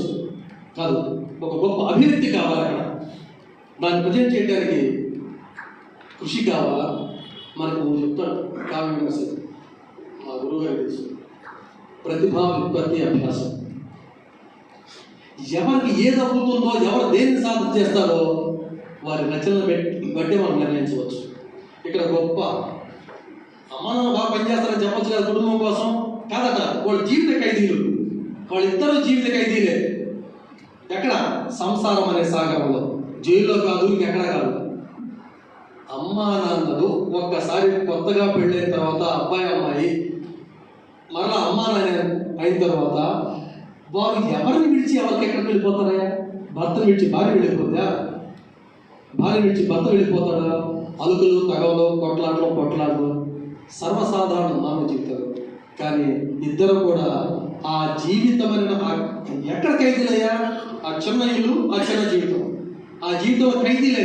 బయటికి రావాలన్నా కుదరదు, చస్తామన్నా కుదరదు. ఇది గొప్ప సెటైర్. నా వల్ల కాదు, నేను నడవ చస్తానన్నా కుదరదు, నా వల్ల కాదు సన్యాసులు కలిసిపోతానన్నా కుదరదు. మీరు అందరూ జీవిత ఖైదీలే. ఎందుకు? భవిష్యత్తు సృష్టికి మూలకారకులే. మీరు ఎక్కడ పోతారు? పోవడానికి ఛాన్స్ లేదు, పోవడానికి వీలు. అది ప్రకృతి ధర్మం. ఆ ధర్మాన్ని ఒక వ్యతిరేక భావంలో పాజిటివ్గా తీసుకొచ్చారు. వాళ్ళకి ధన్యవాదాలు. జీవిత ఖైదీలు. ఈ విధంగా రెండు మాత్రమే చెప్తాను. ప్రకాశానికి అవకాశం ఇవ్వండి.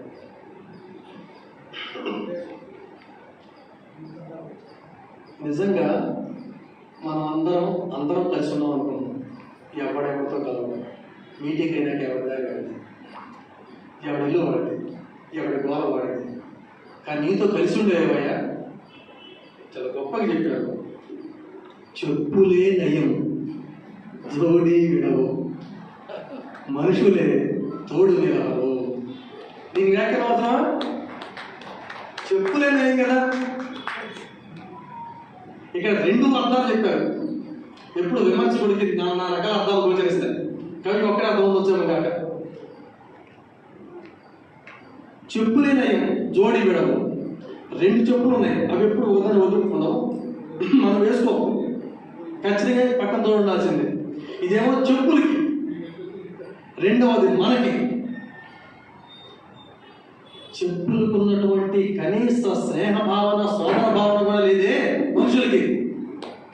అవి విడిపోయి ఉండవు, కానీ మనం మాత్రం విడిపోతూనే ఉంటాము. కారణాలు అనేకం కావచ్చు, కానీ ఒక గొప్ప వాస్తవిక సత్యం ఇది.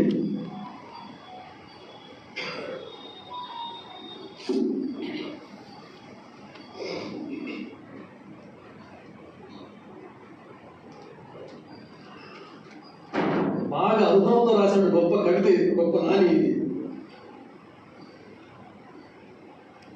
ఇక్కడ ఉన్నటువంటి అందరు ప్రభుత్వ ఉద్యోగులకు కూడా వర్తిస్తుంది. నెలారంభంలో అపర కుబేరుడు, నెలాఖరులో కుచేరుడు. వారికి ఎంత అనుభవం వచ్చిందో. మేమందరం అనుభవం, అది అనుభవం పొందిన వాళ్ళమే. 15 నెలలు బ్రహ్మాండ డబ్బులు ఉంటాయి, 25 నుంచి ఆలోచిస్తూ ఉంటాం. అప్పు చేయలేము, అడగలేము, సర్దుకోవడం తప్పదు.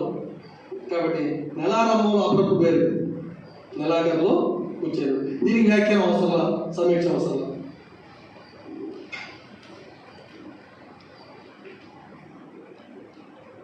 అందరికీ బాల్యస్మృతులు గుర్తుంటాయి, గుర్తుంచుకుంటాం. అటువంటిది చిన్నప్పటి పంతులు గుర్తొచ్చాడు. చేతులు మొట్టికాయలు తడుముకున్నప్పుడు మనలో ఎవరో కూడా ఉన్నారని గొప్పడు తెలియదు, కానీ చిన్నప్పుడు టీచర్ చేత తన్నులు తినకుండా తొడపాసి పెట్టించుకోకుండా వస్తే వాడు చాలా గొప్పవాడు. మేము మాత్రం తన్నులు తినే వచ్చాం. ఇక మోడర్నైజేషన్, గ్లోబలైజేషన్లో ఈ సమాజాన్ని చెప్పడానికి రెండు చెప్పారు, ఒకటే చెప్తారు. నిజంగా మనం దేనిని అనుసరించాలి, దేనిని అనుసరించకూడదో చెప్పినటువంటిది. పుట్టేది ఆడామగా చెప్పుకో, మీలో కోటిస్తాడు 4 ఆప్షన్స్ అలా ఉంది. పుట్టేది ఆడామగా చెప్పుకో, అయితే SMS పోల్ షురూ చేద్దాం అంటే మనం ఎక్కడికి వెళ్ళిపోయాం? అంటే మనం ఎటువంటి వాతావరణం వెళ్తాం? అసలు భాష చేయించుకుంటూ స్కానింగ్ చేయకూడదు అని చెప్తుంటే వీళ్ళంట అంటే టీవీ కార్యక్రమంలో అన్నీ మంచివని చెప్పం, అన్నీ చెడ్డమని చెప్పం, కానీ ఇది మాత్రం ప్రస్తుత సమాజంలో ఈ జనరేషన్స్లో ఈ SMS పోల్ అనేటటువంటి ఎలా ఉందంటే ఒక వ్యంగ్యంగా చెప్పినటువంటిది. ఇక బాధపడినా బాధపడకపోయినా సుబ్బయ్య గారు మాట చెప్పేశారు, అది సమాజంలో ఉంది. కాబట్టి ఆంధ్రాలో అమెరికా బతుకులు, వృద్ధాశ్రమాల్లో పెద్దల వెతలు, దీన్ని సమీక్ష చేయాల్సిన అవసరం లేదు. చేస్తే చాలా దీర్ఘంగా ఉంటుంది, కానీ అర్థమవుతుందా అందరికీ. అమెరికాలో తెలుగు బతుకులు బతకాలి. అమెరికా బతుకులు బతికితే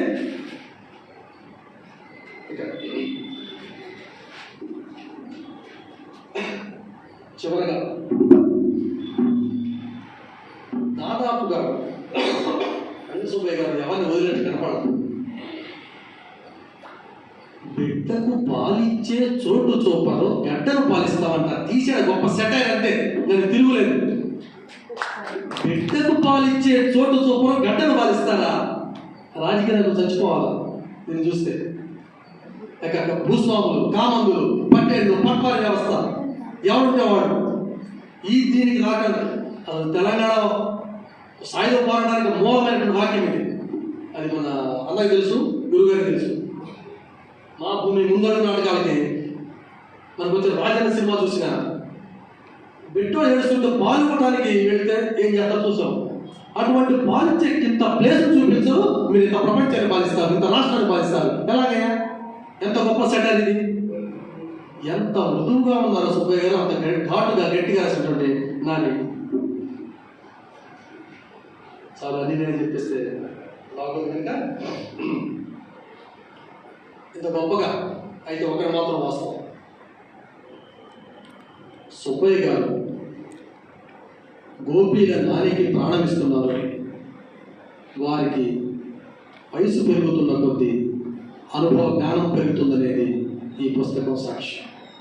మరొకటి, వారి ముందటి నానీల కన్నా చాలా పరిణితి చెందిన నాని నేను భావిస్తానని వారికి ప్రత్యేకంగా ధన్యవాదాలు తెలియజేసుకుంటూ, ఇది నేను ఎక్కువ రాస్తున్నటువంటి నాని, ఇది సింక్ అవుతుంది అనుకోకూడదు. పల్లె బతుకును పండించే పంచభూతాలకు ప్రణామం, పల్లె బతుకును పండించే పంచభూతాలకు ప్రణామం, రైతుకే నడకలు నేర్పే నాగలికి నా నమస్కారం.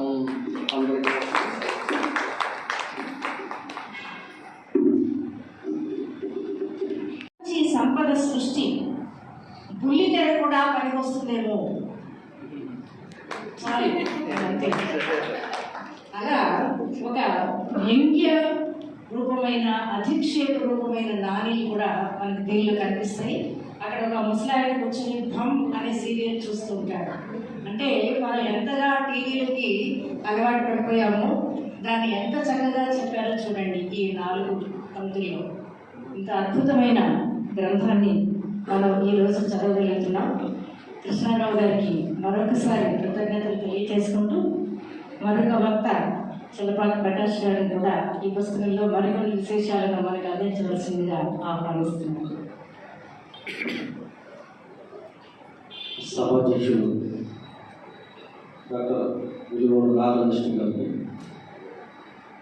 ప్రఖ్యాత రచయిత్రి చిల్లారి భావనదేవి గారికి, పుస్తక సమీక్ష చేసిన ఆచార్య ఎన్వి కృష్ణారావు గారికి, అలాగే ఈ వేదిక ముందున్న కేంద్ర సాహిత్య అకాడమీ అవార్డు గ్రహీత ఆత్మీయ శివశంకర్ గారికి, శ్రీమతి లక్ష్మీనారాయణ గారికి, ఇక్కడ విచ్చేసిన సాహిత్య మిత్రులకు, దూర ప్రాంతం నుంచి విచ్చేసిన సాహిత్య అభిమానులకు, సోమపల్లి సుబ్బయ్య గారికి, వారి కుటుంబానికి అందరికీ నా నమస్కారాలు.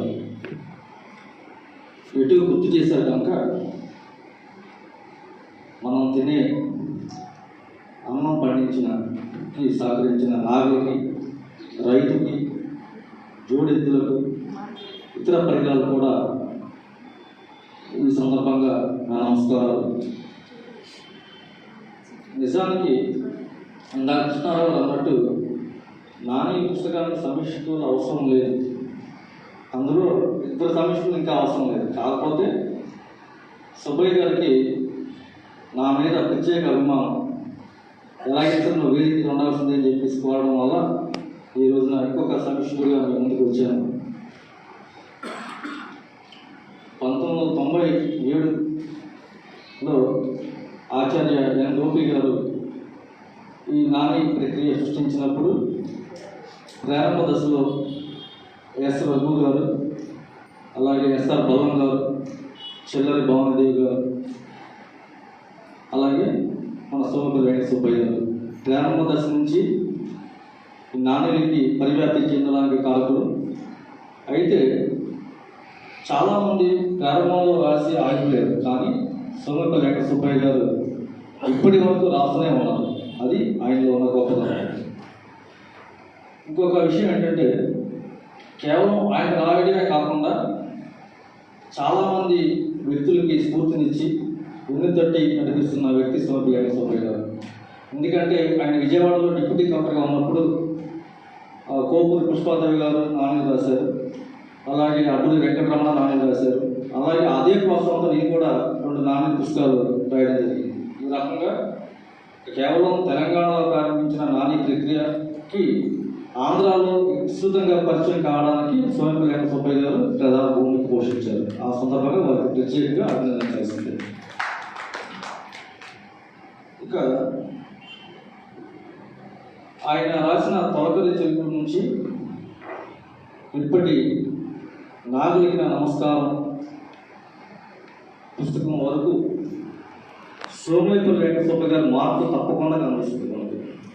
ఎందుకంటే ఇంతకుముందు నేను వశిష్ఠ పుస్తక ఆవిష్కరణ సభలో కూడా చెప్పాను. నేను సోమపల్లి వెంకట సుబ్బయ్య గారికి ఒక ప్రత్యేక మార్పు ఉంది ఆయన కవిత్వంలో. అదేంటంటే పల్లెతనం, రైతు, నాగలి, ఇవన్నీ అంటే భూమికి సంబంధించి మనకి పండించే పంటల విషయంలో సహకరించిన అన్ని పరికరాలని ఆయన కవిత్వంలో కనిపిస్తుంది. అది ఆయనలో ఉన్న ప్రత్యేక లక్షణం. ఇంకొక ముఖ్యంగా చెప్పాల్సిన విషయం ఏంటంటే నాగలిగిన నమస్కారం అనే పేరు పెట్టినప్పుడే ఈ ఆహ్వాన పత్రిక ఫేస్బుక్లో పెట్టినప్పుడు కేవలం సాధారణ రచయితలే కాకుండా అటు అనంతపురం నుంచి రాజపాలెం చంద్రశేఖర్ రెడ్డి గారు, తెలంగాణలో బిఎస్ రాములు గారు, మనందరికీ తెలుసు బీసీ కమిషన్ చైర్మన్గా చేసి రిటైర్ అయ్యారు. బీసీ కమిషన్ చైర్మన్ గారు అయిన బిఎస్ రాములు గారు కూడా సోమపల్లి వెంకట సుబ్బయ్య గారి పుస్తకానికి పేరు పెట్టడాన్ని చాలా అభినందిస్తూ చాలామంది పోస్టులు పెట్టడం జరిగింది. ఈ రకంగా ఈ పుస్తకం నాణ్యత ప్రక్రియలోని తెలుగు సాహిత్యంలో ఒక రకంగా రికార్డ్ అని చెప్పేసి నేను భావిస్తున్నాను. ఇక ఈ పుస్తకంలో నాకు నచ్చిన ఒక 4-5 చెప్పి ముగిస్తాను. ఆకలి డొక్కకి ముద్ద కరువు, విలాసాల విస్తరికి దుబారా దరువు. ఆకలి డొక్కకి ముద్ద కరువు, విలాసాల విస్తరికి దుబారా కరువు. ఇది నిజంగా మనం అందరం చూస్తున్న విషయమే. చాలామంది ఇటీవల కాలంలో పెళ్ళిళ్ళలోని ఆహారం చాలా దుబారా జరుగుతుంది. అంతర్జాతీయ స్థాయిలో ఆహారం దుర్వినియోగం అవుతుంది ఏ దేశం అంటే భారతదేశం అంటారు. ఆ ప్రణాళికలోనే వాళ్ళు వివరాలు ఇచ్చారు. ఆ విషయాన్ని చక్కగా కళకట్టినట్లు ఇది నానిగా అందించారు. అలాగే ఇతర నాణ్యతలకు వచ్చేటప్పటికి ఇందాకే కృష్ణారావు గారు చెప్పారు, చెప్పులే నయం జోడి ఏడవ మనుషులే తోడు నిలవ. ఇది నిజంగా ఎన్ని రకాలుగా చెప్పవచ్చు. ఈ చెప్పుల గురించి చెప్పాడు కదా. గతంలోనే పాపని శివశంకర్ గారు కూడా జోడి గురించి చెప్పారు. అది నాకు ఈ నాని చదవడం గుర్తొచ్చింది. ఆ తర్వాత నేను కూడా చెప్పుల గురించి, పాత చెప్పుల గురించి కూడా నేను కవిత్వం రాయడం జరిగింది. నిజంగా చెప్పులకు ఉన్నంత ఇది ఈరోజు మనుషులకు లేదు. ఇది చక్కని ఈయన రాసిన నాణ్యంలో ఒక గొప్ప నాణ్యంగా నేను భావిస్తున్నాను. ఎందుకంటే ఒక వ్యక్తికి, ఒక రచయితకి ఒక నాణ్యం చాలు ఆయన పేరు గుర్తుండిపోవడానికి. గతంలో సోమపల్లి వెంకట సుబ్బయ్య గారు రాసిన నాణ్యం ఇప్పటికీ నాకు 2-3 గుర్తున్నాయి బాగా. అందులో ఒకటి ఏంటంటే పట్నం వేడి వేడి పాస్పోర్ట్, పల్లెతనం చల్లని సద్ది మూట. అంటే పల్లెలో వాతావరణంలో తినే మన సద్ది మూట మన జీర్ణం చక్కగా అవుతుంది. కానీ పట్టణంలో ఉన్న ఫాస్ట్ ఫుడ్ మనకి ఎన్ని రకాల రోగాలకి దోహదపడుతుందో మనం ఆ చిన్న నాలుగైన మనం అర్థం చేసుకోవచ్చు. ఇటువంటి విషయాలని గూఢార్థంగా ఆయన చెప్పిన నాణ్యాలు చాలా ఉన్నాయి. అలాగే కాశ్మీర్ గురించి కూడా చెప్పారు. ఇటువంటి నాణ్యాలు సుబ్బయ్య గారిని, సుబ్బయ్య తదనంతరం కూడా గుర్తుండిపోయే నాణ్యాలు. ఇందాక చెప్పినట్టు కుటుంబం కూలిపోయింది, ప్రేమ విమానాలు ఎక్కడికి వాగాయో. ఈ రోజున కుటుంబం పరిస్థితి ఎలా ఉందో మనకు తెలుసు. ఒక పెద్ద కుటుంబం నుంచి ఈ రోజున ఎవరికాడు విడిపోయి ఇద్దరు పిల్లలు అంతే. అటువంటి పరిస్థితి ఈరోజు ఉంది. అదే విషయాన్ని ఇంకో నాణ్యత కూడా ఆయన చెప్పారు. ఇదే విధమైన కన్నాని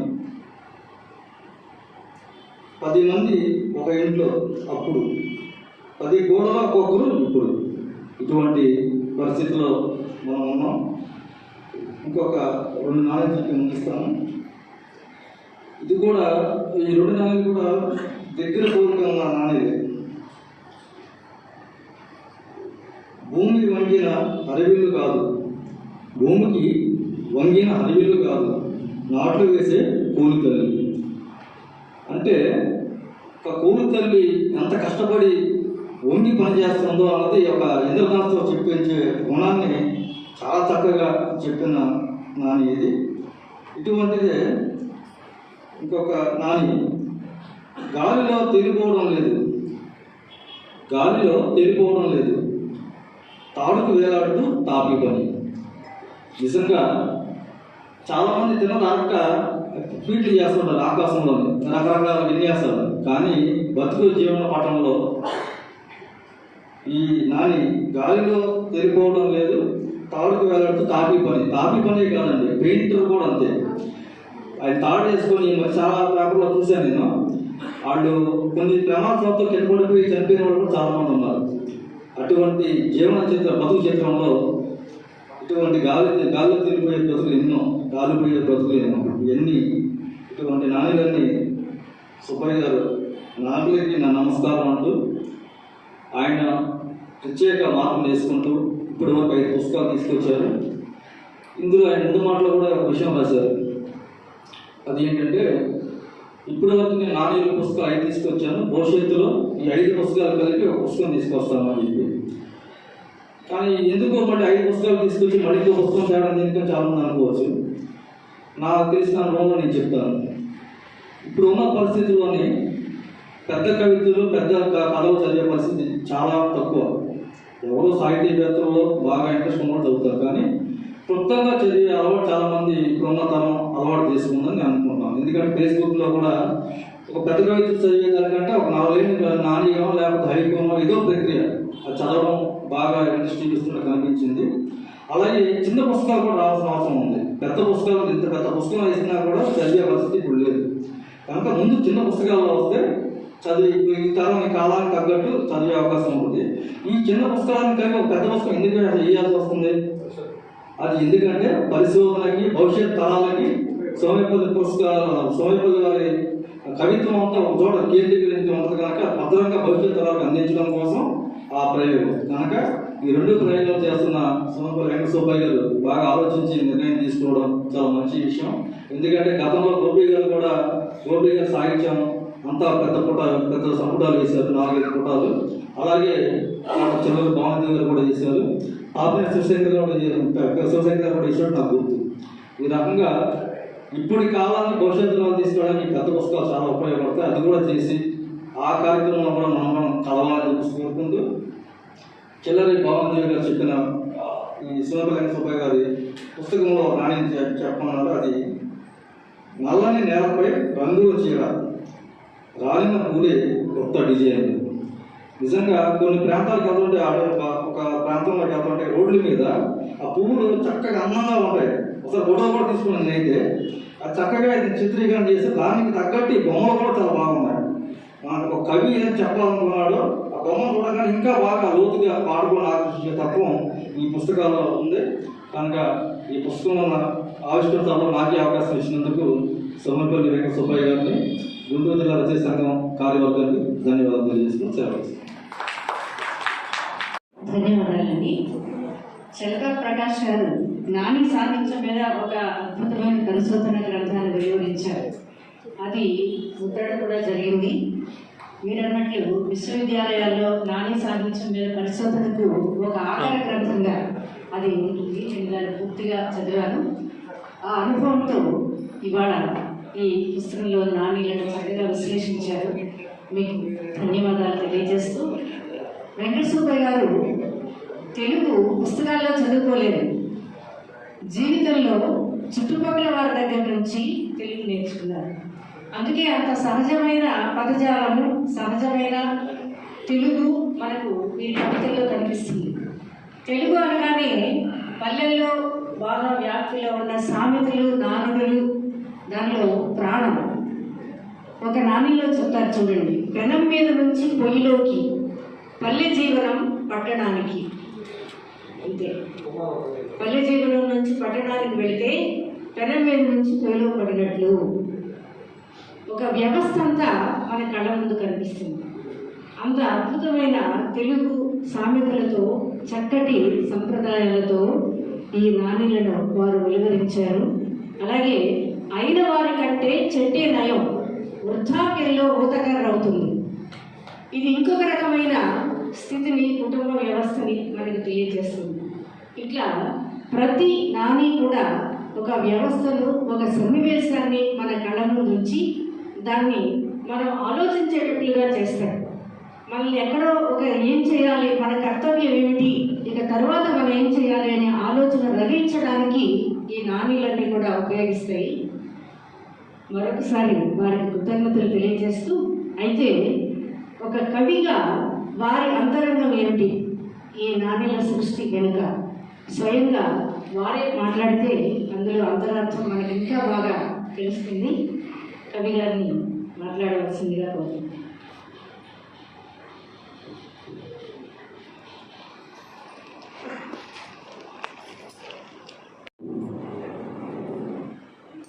శ్రీమతి నాగరాజలక్ష్మి గారు, ఈనాటి ముఖ్య అతిథి ప్రఖ్యాత కవయిత్రి డాక్టర్ సి భవానీదేవి గారు, ఆచార్య నాగార్జున విశ్వవిద్యాలయం తెలుగు విభాగ అధిపతి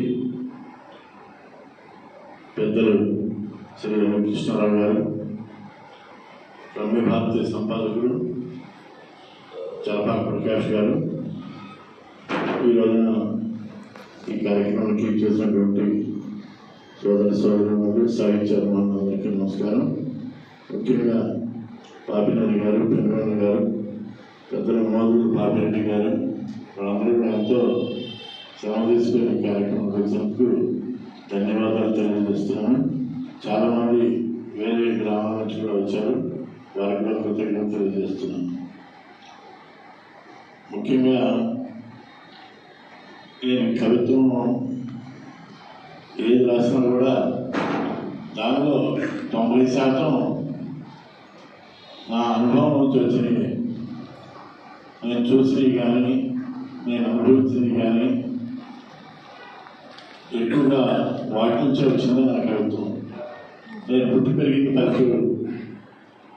నా భార్య గురించి కానీ, చదువు గురించి కానీ, పుట్టి పెరిగిన వాతావరణం గురించి కానీ, వ్యవసాయం గురించి కానీ అన్నీ బాగా తెలుసు కనుక వాటి ప్రభావం ఎక్కువగా నా మీద ఉంది. అందువల్ల నా రచన కూడా ఎక్కువగా అదే ప్రతిబింబిస్తూ ఉంటుంది. అలా కాకుండా కొన్ని కరెంట్ అఫైర్స్ సంబంధించినవి వాటికి ఓకేం కాదు, ప్లస్ వేసుకొని రాయడం జరిగింది. ప్రత్యేకించి నాలుగు రాయాలి కానీ, ప్రత్యేకించి పదాలు రాయాలి కానీ నేనేమి అనుకోవట్లేదు. కలరాయాలని ఆసక్తి ఉంది, అన్నీ ఉన్నాయి. నాకు తెలిసింది నా చేతన వరకు నేను కాగితం మీద పెట్టడం, ఆ చేతన వరకు ఈ రచన చేయడం అనేది నా లక్ష్యం.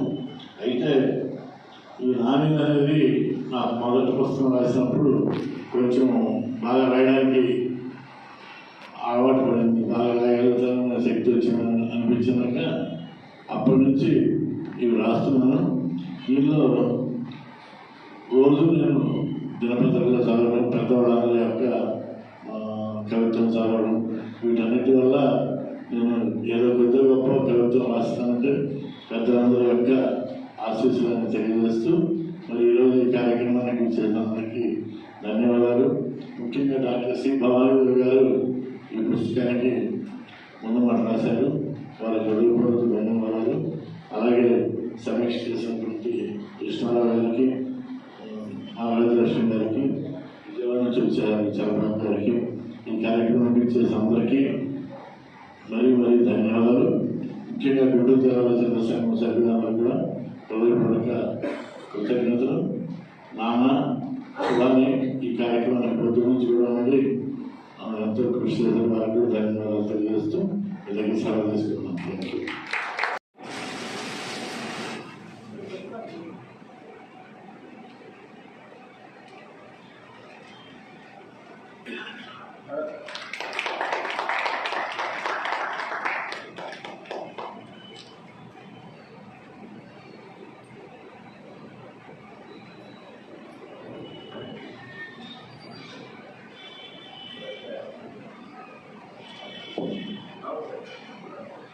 ఇప్పుడు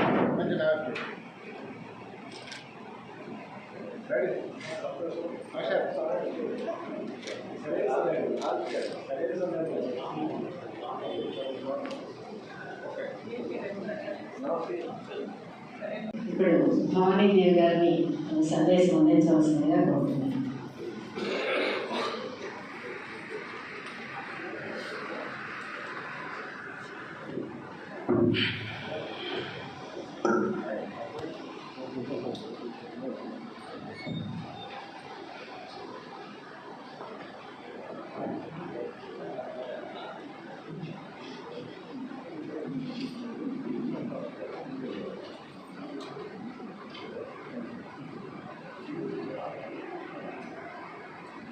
జిల్లా రచయితల సంఘం ఆధ్వర్యంలో నిర్వహించబడుతున్న ఈనాటి పుస్తకావిష్కరణ సభలో అధ్యక్షుడిగా శాశ్వత కళానిధి విలువలు నాగరాజలక్ష్మి గారు, ఈనాటి గ్రంథ రచయిత శ్రీ సోమపల్లి వెంకట సుబ్బయ్య గారు, సమీక్షకులు సాహితీవేత్త నాగార్జున విశ్వవిద్యాలయం తెలుగు శాఖ అధిపతి ఆచార్య కృష్ణారావు గారికి,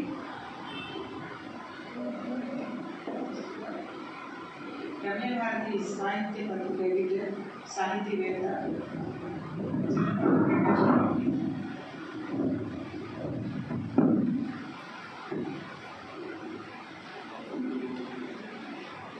అక్షర సోదరులు రచయిత గుంటూరు జిల్లా రచయితల సంఘం నిర్వహణలో చదువులుగా ఉన్న ఎస్ఎల్ సుబ్బారి గారికి, ఎంపీ సత్యనారాయణ నాన్న గారికి, ఈరోజు ఈ కార్యక్రమంలో నా ముందు కూర్చున్న పెద్దలు, రచయితులు, సాహిత్యవేత్తలు, నా మిత్రులు, ఆత్మీయులు, బంధువులు, సాహితీ బంధువులు చాలా మంది ఉంటారు. అందరికీ నేను ఇక్కడ కలవగలగడం నాకు చాలా సంతోషంగా ఉంది, ఆనందంగా ఉంది. అందరికీ నమస్కారాలు. ఈరోజు ఈ కార్యక్రమం మనం జరుపుకుంటూ సోమపల్లి వెంకట సుబ్బయ్య గారి సాహిత్య కృషికి మరోసారి పునర్విచారణ చేసుకునే అవకాశం కలిగింది. సోమపల్లి వెంకట సుబ్బయ్య గారు మనకి చిరపరిచితులు, సాహిత్య రంగంలో చిరపరిచితులు. వారు ఎంత ఉన్నత ఉద్యోగం చేసినా కూడా అక్షరానికి దూరం కాలేదు. ఉద్యోగం చేస్తాము, ఉద్యోగం నుంచి పదవీ విరమణ చేశాక కొంతమంది ఇంకా వేరేగా డైవర్ట్ అయిపోతారు. ఎవరో అడిగారు నన్ను, రిటైర్ అయ్యారు కదా ఇంకా రాస్తున్నారా అంటే కొంచెంసేపు కన్ఫ్యూజ్ అయ్యారు. రిటైర్మెంట్కి నా రాతకి సంబంధం లేదు, అలా ఉంటాయన్నమాట ప్రశ్నలు సమానం. కానీ ఇది ఒక అభిరుచి, చిన్నప్పటి నుంచి నైజం జీన్స్లో వచ్చేస్తుంది అన్నమాట. అది ఉద్యోగం ఉండని ఉండకపోతే రాని రాకపోతే మనలో అది మిళితమై ఉంటుంది. కాబట్టి అది ఓపిక నాడు మన మనసు మెదడు ఆలోచించిన నాడు ఈ సాహిత్యం చదవడం ఉంటుంది, రాయడం. సోమపల్లి గారు కూడా అంతే, పదవి చేసిన పదవి ఉన్నా ఆయన రచయితగా జీవించారు. జీవంతమైన రచయితగా ఉండాలనడం చాలా గొప్ప విషయం. రచయిత కావాలంటే హృదయం ఉండాలి. హృదయం ఉన్న వాళ్ళు అధికారులుగా ఉంటే కూడా ప్రజల్లో కూడా బాగుంటారు. అధికారులకి యంత్రాలుగా ఉంటే లాభం లేదు, ప్రజలకు ఏమి లేదు. హృదయం ఉన్న అధికారి, రచయిత అయిన అధికారి చాలా బాగా ప్రజలను అర్థం చేసుకుంటారు. ఎందుకంటే వాళ్ళు మెదడు కంటే కూడా హృదయంగా ఆలోచిస్తారు. కాబట్టి ప్రభుత్వాధికారి రచయిత రావడం వల్ల కొంత ప్రజలకు మేలు జరుగుతుందని నమ్ముతున్నాను నేను. నాణ్యం సభ్యుడిలో 4 నాణ్యం సభ్యులు రాసినా తృప్తి చెందలేదు వారు. మళ్ళీ 5వ సభ్యుడు వచ్చింది మన దగ్గరికి, నాగరికి నా నమస్కారం. లోగడ 4 నాణ్యులు సభలు రాశారు. అంటే ఇంకా చెప్పాల్సింది ఆయన ఉన్నది చాలా, ఏమీ అయిపోదు. ఎంత చెప్పినా ఇంకా తల్లి తీరు. అందులో నాణ్యులు పెట్టేది చాలా పటిష్టం చేసేటటువంటి నాణ్యుల కుటుంబంలోని వ్యక్తి సోదరుడు ఆర్జులు. గోపిగారి నాన్నగారు నాణ్యుల నాన్న అంటే చిన్న నాన్నలు ఇచ్చారు. అప్పట్లో అంత నాణ్యులకి కృషి చేశారు. అంటే ఒక ప్రక్రియ నిలబడాలంటే గతంలో ప్రక్రియలు వచ్చినాయి, ఉచ్చాసనాలు వచ్చినాయి, ఇట్లా హైకులు కొన్నాళ్ళు నిలబడ్డాయి. ఉచ్చాసనాలు కొంతమంది రాశారు, ప్రపంచ పదులు 1 మంది రాశారు. నాణ్యులు ఇలా కాలం నిలబడ్డాయి, ఇప్పటికీ రాస్తున్నారు. ఎందుకంటే కొంతమంది కృషి ఉంది, ప్రోత్సాహం ఉంది. మళ్ళీ కొంతమంది వాళ్ళకు వాళ్ళే అనుకొని రాస్తున్నారు. రకరకాల వైవిధ్యభరితమైన అంశాలు నా మీదకి వచ్చాయి. అది సోమపల్లి గారు ముఖ్యంగా ఒక వ్యవసాయ కుటుంబం నుంచి వచ్చిన వ్యక్తిగా ఆయన పెట్టినటువంటి శీర్షికలు కానీ ఆయన రాస్తున్న సబ్జెక్టు కానీ వ్యవసాయానికి మట్టికి దూరం అయితే మనిషికి అర్థం లేదు. మట్టికి మన ఆకాశంలో విమానంలో ఎక్కినా మన చూపులు భూమి చూస్తుంది, మన చూపు మట్టి మీద ఉంటుంది ఆటోమేటిక్గా. మనుషుల్లో కదా, ఆకాశంలో విమానాలు మన ఆకాశాన్ని చూడడం ఇంటికి చూస్తాం కాబట్టి మనం మట్టి వైపే మన చూపు నడుస్తూ ఉంటుంది. కాబట్టి అలా నేను సోమపల్లి గారిని అర్థం చేసుకున్నాను. ఈ నాణ్యం పాటలు పైన ఇంకా నిలబడి ఉన్నాయంటే ప్రక్రియలో బలం ఉంది, వ్యక్తులు కూడా ఇష్టపడ్డారు కాబట్టి నడుస్తున్నారు. ఈ తొలకరి చిలుపులు, రెప్పల చప్పుడు, పచ్చని వెన్నెల, చేను చిక్కిన శిల్పాలు, కవిత్రీకరింపబడిన శీర్షికలతో వారు నిర్వహించిన నాణ్య శిల్పాలు, ఇతర పుస్తకాలతో పాటు ఇందులో ఎక్కువగా వ్యవసాయానికి సంబంధమైన నాణ్యం. నేను సమీక్షకురాలు కాదు కాబట్టి నేను ఇప్పుడు అన్నీ అట్లా చెప్పేస్తూ ఉంటే సమీక్షకులకు అన్యాయం చేసింది అనుకుంటాను. కానీ చదివాను పుస్తకం ఆయన ఒక సిట్టింగ్లో చదివేశాను. ఎవరైనా చదవగలరు, నేనే కదా, ఎవరైనా ఇట్లా పట్టుకుంటూ ఎవరైనా చివరికి చదువుతారు. అయితే ఈ మనం ఏదైనా ఒక కవిత్వం, వచన కవిత్వం కానీ, ఒక పద్యం కానీ, ఒక నాని కానీ చదివినప్పుడు అందులో జీవితం మొత్తాన్ని పెట్టలేదు. ఆ జీవితం మొత్తం ఏ పద్యంలోనూ ఇవ్వడదు, అది ఒక కోణం, ఒక పార్శ్వం చెప్తుంది. అలాగే నాణ్యంలో కూడా మెరుపులు లాంటి ఎన్నో భావాలు గ్రామం గురించి, వ్యవసాయం గురించి ఉండేది. ఒకప్పుడు వ్యవసాయం, ఇప్పుడు వ్యవసాయం ఇంత మార్పు చెందింది. మనం అన్ని పేపర్లలో చాలా చూస్తున్నాం. రాజకీయమైన ఒత్తిడులలో రైతులలో నష్టపోతున్నారు, ఇలాంటివన్నీ కూడా ఎప్పుడో దువ్వూరు రామిరెడ్డి గారి కృషి వల్లుడు ఒక కావ్యం రాశారు. ఆనాటి నుంచి రైతు మీద కావ్యాలు వస్తూనే ఉన్నాయి. సోమపల్లి గారి రచనలో ముఖ్యంగా రైతుల గురించి, గ్రామం గురించి, ఆయన గ్రామాన్ని ఆయన ఉంటున్నది గుంటూరులో, కానీ ఆయనది మైండ్ అక్కడే ఉంటుంది. ఆయన గ్రామంలో చాలామంది అలా ఉండగలుగుతారు, ఉంటారు కూడా. మన మనసులో చిన్నప్పటి ఆ దృశ్య చిత్రాలు ఉంటాయి, మనం ఎక్కడున్నా ఉంటాం. అవి కాపాడుకోగలిగితే మనం మనుషులుగా ఉంటాం. కొంతమంది సిటీకి వచ్చాక పాత ఫోటోలన్నీ చింపేయడం నేను చూశాను. వాళ్ళ గ్రామంలో ఒక చిన్న పూరింట్లో ఉన్నది చింపేయడం చూసిన బాధపడ్డాను. అంటే అది ఒక అవమానకరంగా చింపేశారు నా ఎదురుగా. అదే అది కనపడకూడదు ఇప్పుడు ఆ లైఫ్, ఇప్పుడు ఇదిగా ఉండాలన్నమాట. మరి అది ఎందుకు అలా అంటే ఆ జ్ఞాపకాలు గుర్తు చేసుకోవడం అవసరం లేదు. మనం చిన్నప్పుడు మనం పుట్టి పెరిగిన గ్రామము, లేకపోతే చదువుకున్న స్కూల్లో ఒకప్పుడు మేము చదువుకున్నప్పుడు మర్రి చెట్టు కింద కూర్చొని చదువుకున్నాం. మరి మేము ఇచ్చేసుకున్నాం జ్ఞాపకాన్ని. అది కూడా ఒక మంచి అద్భుతమైన జ్ఞాపకంగా ఉంది. బాటల కాలేజ్ చదివితే మాకు కూలి పాటలు ఉండేవి. అప్పుడు షర్ట్స్ మంచిగా ఇప్పుడున్న బిల్డింగ్స్ లేవు, కూలీ షర్ట్స్ ఉండేవి. వాటిలో గురించి చదువుకున్నాం. అలానే అవి తక్కువ చేసుకోము. ఆ మెట్లన్నీ ఎక్కితేనే మనం కొంచెం దూరం వస్తాం. కాబట్టి జ్ఞాపకాలు ఈయన చాలా బాగా రికార్డు చేసి దాన్ని ఇతరులకు అందించడంలో, పవిత్రీకరించి అందించడం, ఇంకా వచనం కాదు. రైతుల పరిస్థితి కానీ, విత్తనాల విషయంలో, దున్నటంలో, ఎరువులు, పంటలు, ఇలాంటివి. మట్టికి ఎన్ని రంగులున్నా నైజం ఏంటి? నైజం ఆకలి తీర్చడమే. మట్టికి ఎన్ని రంగులున్నా నైజం ఆకలి తీర్చడం. మట్టి పని ఏంటి? అది ఎర్రమట్టి, నల్లమట్టి, ఇసుక నేల, ఎన్నో ఉంటాయి నేలలు.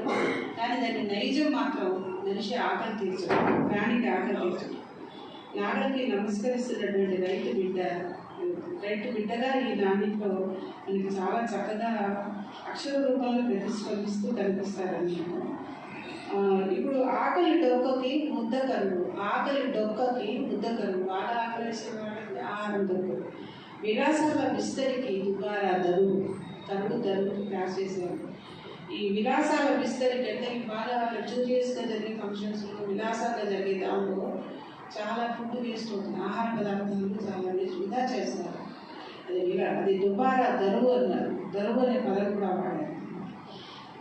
తర్వాత వాళ్ళ నాన్నగారు, తాతగారు జ్ఞాపకాల గురించి మామూలుగా మనకి చౌడు నేల అంటే వ్యవసాయం పనికిరాదు, అది చౌడు పర్ల చౌడు అంటారు. అంటే ఇష్టాన్ని వేసుకున్నారు, చాలా అనుకుంటారు. కానీ చౌడు కూడా ఇప్పుడు బాగా పండిస్తుంది ఈ మధ్యకాలం. తాత అంచనా తలకి మా నాన్నగారు చౌడు కదా పనికిరాదు, జీలగేయడానికి పనికిరాదు అనేవాడు. ఆ రోజు జీలగా అనేది ఉండేది. అది పంట కాదు, దానికి గట్టెళ్ళి అంటారు. అయితే ఆయన పంట అంటే చౌడు నేల, మా తాత అంచనా అంటున్నాడు, తలకిందులు అయిపోయింది. ఇప్పుడు చౌడు నేల ప్లాట్లు పండిస్తుంది అది. అని నిజంగా ఇప్పుడు ఆధునిక సమాజం ఎలా ఉంది, భూమి చూస్తే భూమి మనకు అన్నం పెట్టే అమ్మలాగా కనిపిస్తుందా? భూమి నిండా కరెన్సీ నోట్లు ఇట్లా పరిచి కనిపిస్తుందా? నాకు అనిపిస్తుంది. భూమి అన్నం పెట్టే అమ్మ, అన్నం చేయి కనిపించాలి. అక్కడ కరెన్సీ నోట్లు పరిచి కనిపిస్తే అది ఫ్లాట్లో అపార్ట్మెంట్ లేదు. ఇలాంటి నాణ్యలు ఎంతో అద్భుతంగా చదువుతుంటే ఆర్ద్రత, అది చాలా మంచి నాణ్యలు అనమాట. అంటే మనసుని టచ్ చేసేది, మనసు స్పృశించేది. చెమట చుక్కకు చేతులు జోడించారు. స్వేదానికి శ్రీశ్రీ గారి గురించి శ్రమశక్తిని గౌరవించారు. చెమట చుక్కకు చేతులు జోడించారు. అప్పుడు ఏమవుతుంది? మట్టి మరింత పరిమళం. చెమట చుక్క తడిసిన మట్టి మరింత పరిమళంగా తయారవుతుంది. కాబట్టి ఇట్లాంటివి మీరందరూ కూడా ఈ పుస్తకాలు చేతికి వచ్చినప్పుడు చదవండి. వ్యవసాయక నాణ్యత అయినాక కొన్ని సామాజికమైన అంశాలు కూడా ఇందులో ఉండేవి. ఇందులో నేను స్త్రీగా ఆయన భార్య గురించి ఏం చెప్పారో చూశారు. అందరూ భార్య గురించి కవితల్లో చాలా బాగా రాస్తారు. నిజ జీవితం వేరుగా ఉంటుంది, అట్లా కూడా తెలుసు. కానీ సోమపల్లి గారి వ్యక్తిత్వం తెలుసు కాబట్టి ఆయన నిజంగా ఆయన అనుకుంటున్నది రాశారు. అర్ధభాగమే కాదు, భార్య అంటే అర్ధభాగం, అర్ధాంగి అంటారు. అర్ధభాగమే కాదు, ఆర్ద్రభాగం కూడా. ఆర్ద్రభాగం కష్టం కలిగితే నీ మనసు నొచ్చుకుంటే, నీకు బాధ కలిగితే ఆర్ద్రత చూపించేటువంటి జీవిత భాగస్వామి నీ భార్య అని చెప్పారు. సంసార రథానికి ఆమె ఇలుసు తిరిగిపోతే రథం పని ఎంత గొప్పగా నిర్మించినా కానీ ఆ రథం పడిపోతుంది. కాబట్టి సంసార రథానికి భార్య ఇలుసని కూడా అంగీకరిస్తారని నేను భావిస్తున్నాను. అర్ధభాగమే కాదు, ఆర్ద్రభాగం కూడా. రెండు పదాలు వాడడం అక్కడ చమత్కారం కావచ్చు, ఒక అర్థాన్వయం కావచ్చు. చాలా నాకు నచ్చిన నాణ్యత మీకు పంచుకోవాలనిపించింది. ఎక్కువ చెప్పడం మనం ఈ నాణ్యతని ఒక్కొక్కటి చదువుతున్నప్పుడు మనకి ఒక్కొక్క మనుషులు కూడా మన జీవితంలో నుంచి కూడా గుర్తొస్తారు. వ్యక్తి నుంచి సమిష్టికి అని అంటారు కదా. వైయక్తికమైనటువంటిది మళ్ళీ సామాజికరణ చెందడం కూడా కవిత్వంలో ఒక భాగం. ఈ పుస్తకానికి ఉన్న బొమ్మ కూడా నేను చాలా ఇష్టపడ్డాను. అసలు నాగలి దృశ్యాలు కనుమరుగవుతున్న సందర్భంలో ఉన్నాను. పొలాలు ఎలా దున్నుతున్నారు అంటే ట్రాక్టర్స్ దున్నుతున్నారు. నాగలి ఒక 2 ఎద్దులు చెన్నాకలు పట్టుకొని రైతు నడిపేటువంటి దృశ్యాలు కొంచెం చిన్నప్పుడు చాలా కొన్ని చోట్ల జరుగుతున్నాయి. బట్ కొంత యాంత్రిక యంత్రాల ప్రవేశం జరిగాక ట్రాక్టర్సే ఈజీగా దున్నేస్తున్నాయి అనుకుంటున్నారు. కానీ మా చిన్నప్పుడు రైతు నాగలి నిజాన్ని పెట్టుకొని పొద్దున్న తర్వాత వేళలో వాళ్ళు ఇలా పొలం వైపు వెళ్తున్న దృశ్యాలు సినిమాలో కాదు, నిజ జీవితంలో చూసాను. కళ్ళలో పెరిగేటప్పుడు ఇప్పుడు ఆ దృశ్యాలు కొంచెం తగ్గిపోతుంది. కానీ ఈ కవర్ పేజీ కూడా చిత్రం కూడా చాలా మనసుకి ఈ టైటిల్ తగ్గట్టుగా నాగలికి నా నమస్కారం దానికి తగ్గట్టుగా వేశారు ఆర్టిస్టు. సోమపల్లి గారి మనసుని పట్టుకొని ఆయన కూడా చాలా బాగా వేశారు. కవర్ డిజైన్ గిరిధర్ విజయవాడ, అది నచ్చింది. నేను పుస్తకం గురించి ఎక్కువ చెప్పద్దని తగ్గించుకున్నాను, ఎందుకంటే సమీక్షకులు ఉన్నారు. నాణ్యులు మనకి ఊరి పేరుతో వచ్చింది. గుంటూరు నాణ్యులు, బొంబాయి నాణ్యులు, హైదరాబాద్ నాణ్యులు నేనే రాశాను. బాపట్ల నాణ్యులు కూడా రాశాను. వస్తుంది పుస్తకం. ఊరి పేరుతో వచ్చినవి ఒక అంశం, వ్యవసాయంతో వచ్చినవి ఒకే ఒక అంశం తీసుకొని రాసినవి చాలా ఉన్నాయి. తెలంగాణ నాణ్యులు వచ్చాయి. కానీ సోమపల్లి గారు ఏది రాసినా కూడా నాణ్యంలో ముఖ్యంగా ఆయన అగ్రికల్చర్ వ్యవసాయానికి సంబంధించిన మట్టి మనిషిగా ఆయన తన కవిత్వాన్ని మనకి చాలా అవసరం. ఇలాంటి కవులు రచయితలు మనం ఎక్కడో ఆకాశాలు వెళ్ళిపోయి వేరే యాప్ చేద్దాం అంటే అందరి చుట్టూ ఆకాశం వైపు కాకుండా మట్టి వైపు మరలించేటువంటి ఒకటి, రైతు వైపు చూడాలనేటువంటి ఒక కవి సోమపల్లి గారు. సోదరులు, సాహిత్యవేత్తలు, సహృదయులు, వారి సభకి నన్ను ఇక్కడికి రమ్మంటే నేను అక్కడ కూర్చోడానికి కూడా సిద్ధపడి వస్తాను అనమాట. ఏది ఉండాలి, ఇష్టంగా ఉంటుంది. ఇక్కడ నన్ను ఆహ్వానించి నన్ను ఈ గౌరవం ఇచ్చినందుకు సోమపల్లి గారికి నమస్కరిస్తున్నాను. మిత్రురాజు గారు గడ్డలక్ష్మి కృష్ణభగవాన్ గారికి మాటలు విన్నందుకు మీ అందరికీ కూడా నేను నమస్కారాలు తెలియజేసి సెలవు. కవి మొదట చూస్తాడు, అందరితో పాటు సమాజంలో ప్రతి వ్యక్తి అనేక దృశ్యాలను దర్శించినట్లుగా కవి కూడా దర్శిస్తూనే ఉంటాడు. అవి అంతరాంతరాల్లో ఎక్కడో నిక్షిప్తమైపోతాయి ఆ దృశ్యాలన్నీ. ఆ తర్వాత మళ్ళీ అక్షర రూపంలో వెలువరించినప్పుడు ఆయన స్పష్ట అవుతాడు. అలాగే ఒక రైతు కూడా అలాంటి వాడే. నాగలితో రైతు పొలం దున్నినప్పుడు తుమ్మల సీతారామూర్తి గారు చెప్తారు ఒక చోట, తిన్నగా వెళుతుంది ఆ వరుస సూత్ర పట్టినట్లు అని. ఒక దారంతో దాన్ని కొలిచి ఎలా అయితే సమానంగా ఇంజనీర్లు రోడ్లు వేయడానికి కొలతలు వేస్తారో, ఒక రైతు ఏమీ చదువుకోకపోయినా సరే తన వ్యవసాయంలో అంత అద్భుతమైన శిల్పాన్ని కళను చూపిస్తాడు. నాగలి యొక్క గొప్పతనం అది.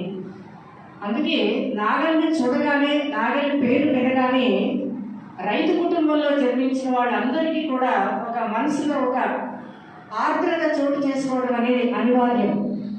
మనకి పార్లమెంట్ శివశంకర్ గారి కవిత్వం చూస్తే కూడా మనకు ఆ భావనే కలుగుతుంది. అలాంటి అద్భుతమైన భావన ఈ పుస్తకం ద్వారా కవి మనకు కలిగించారు. ఆ భావాన్ని భవానీదేవి గారు మనందరికీ వివరించి మంచి సందేశాన్ని అందించారు. వారికి హృదయపూర్వకమైన ధన్యవాదాలు తెలియజేస్తున్నాను.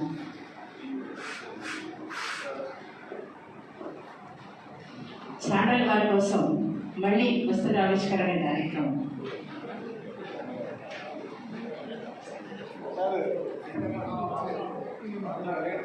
Gracias.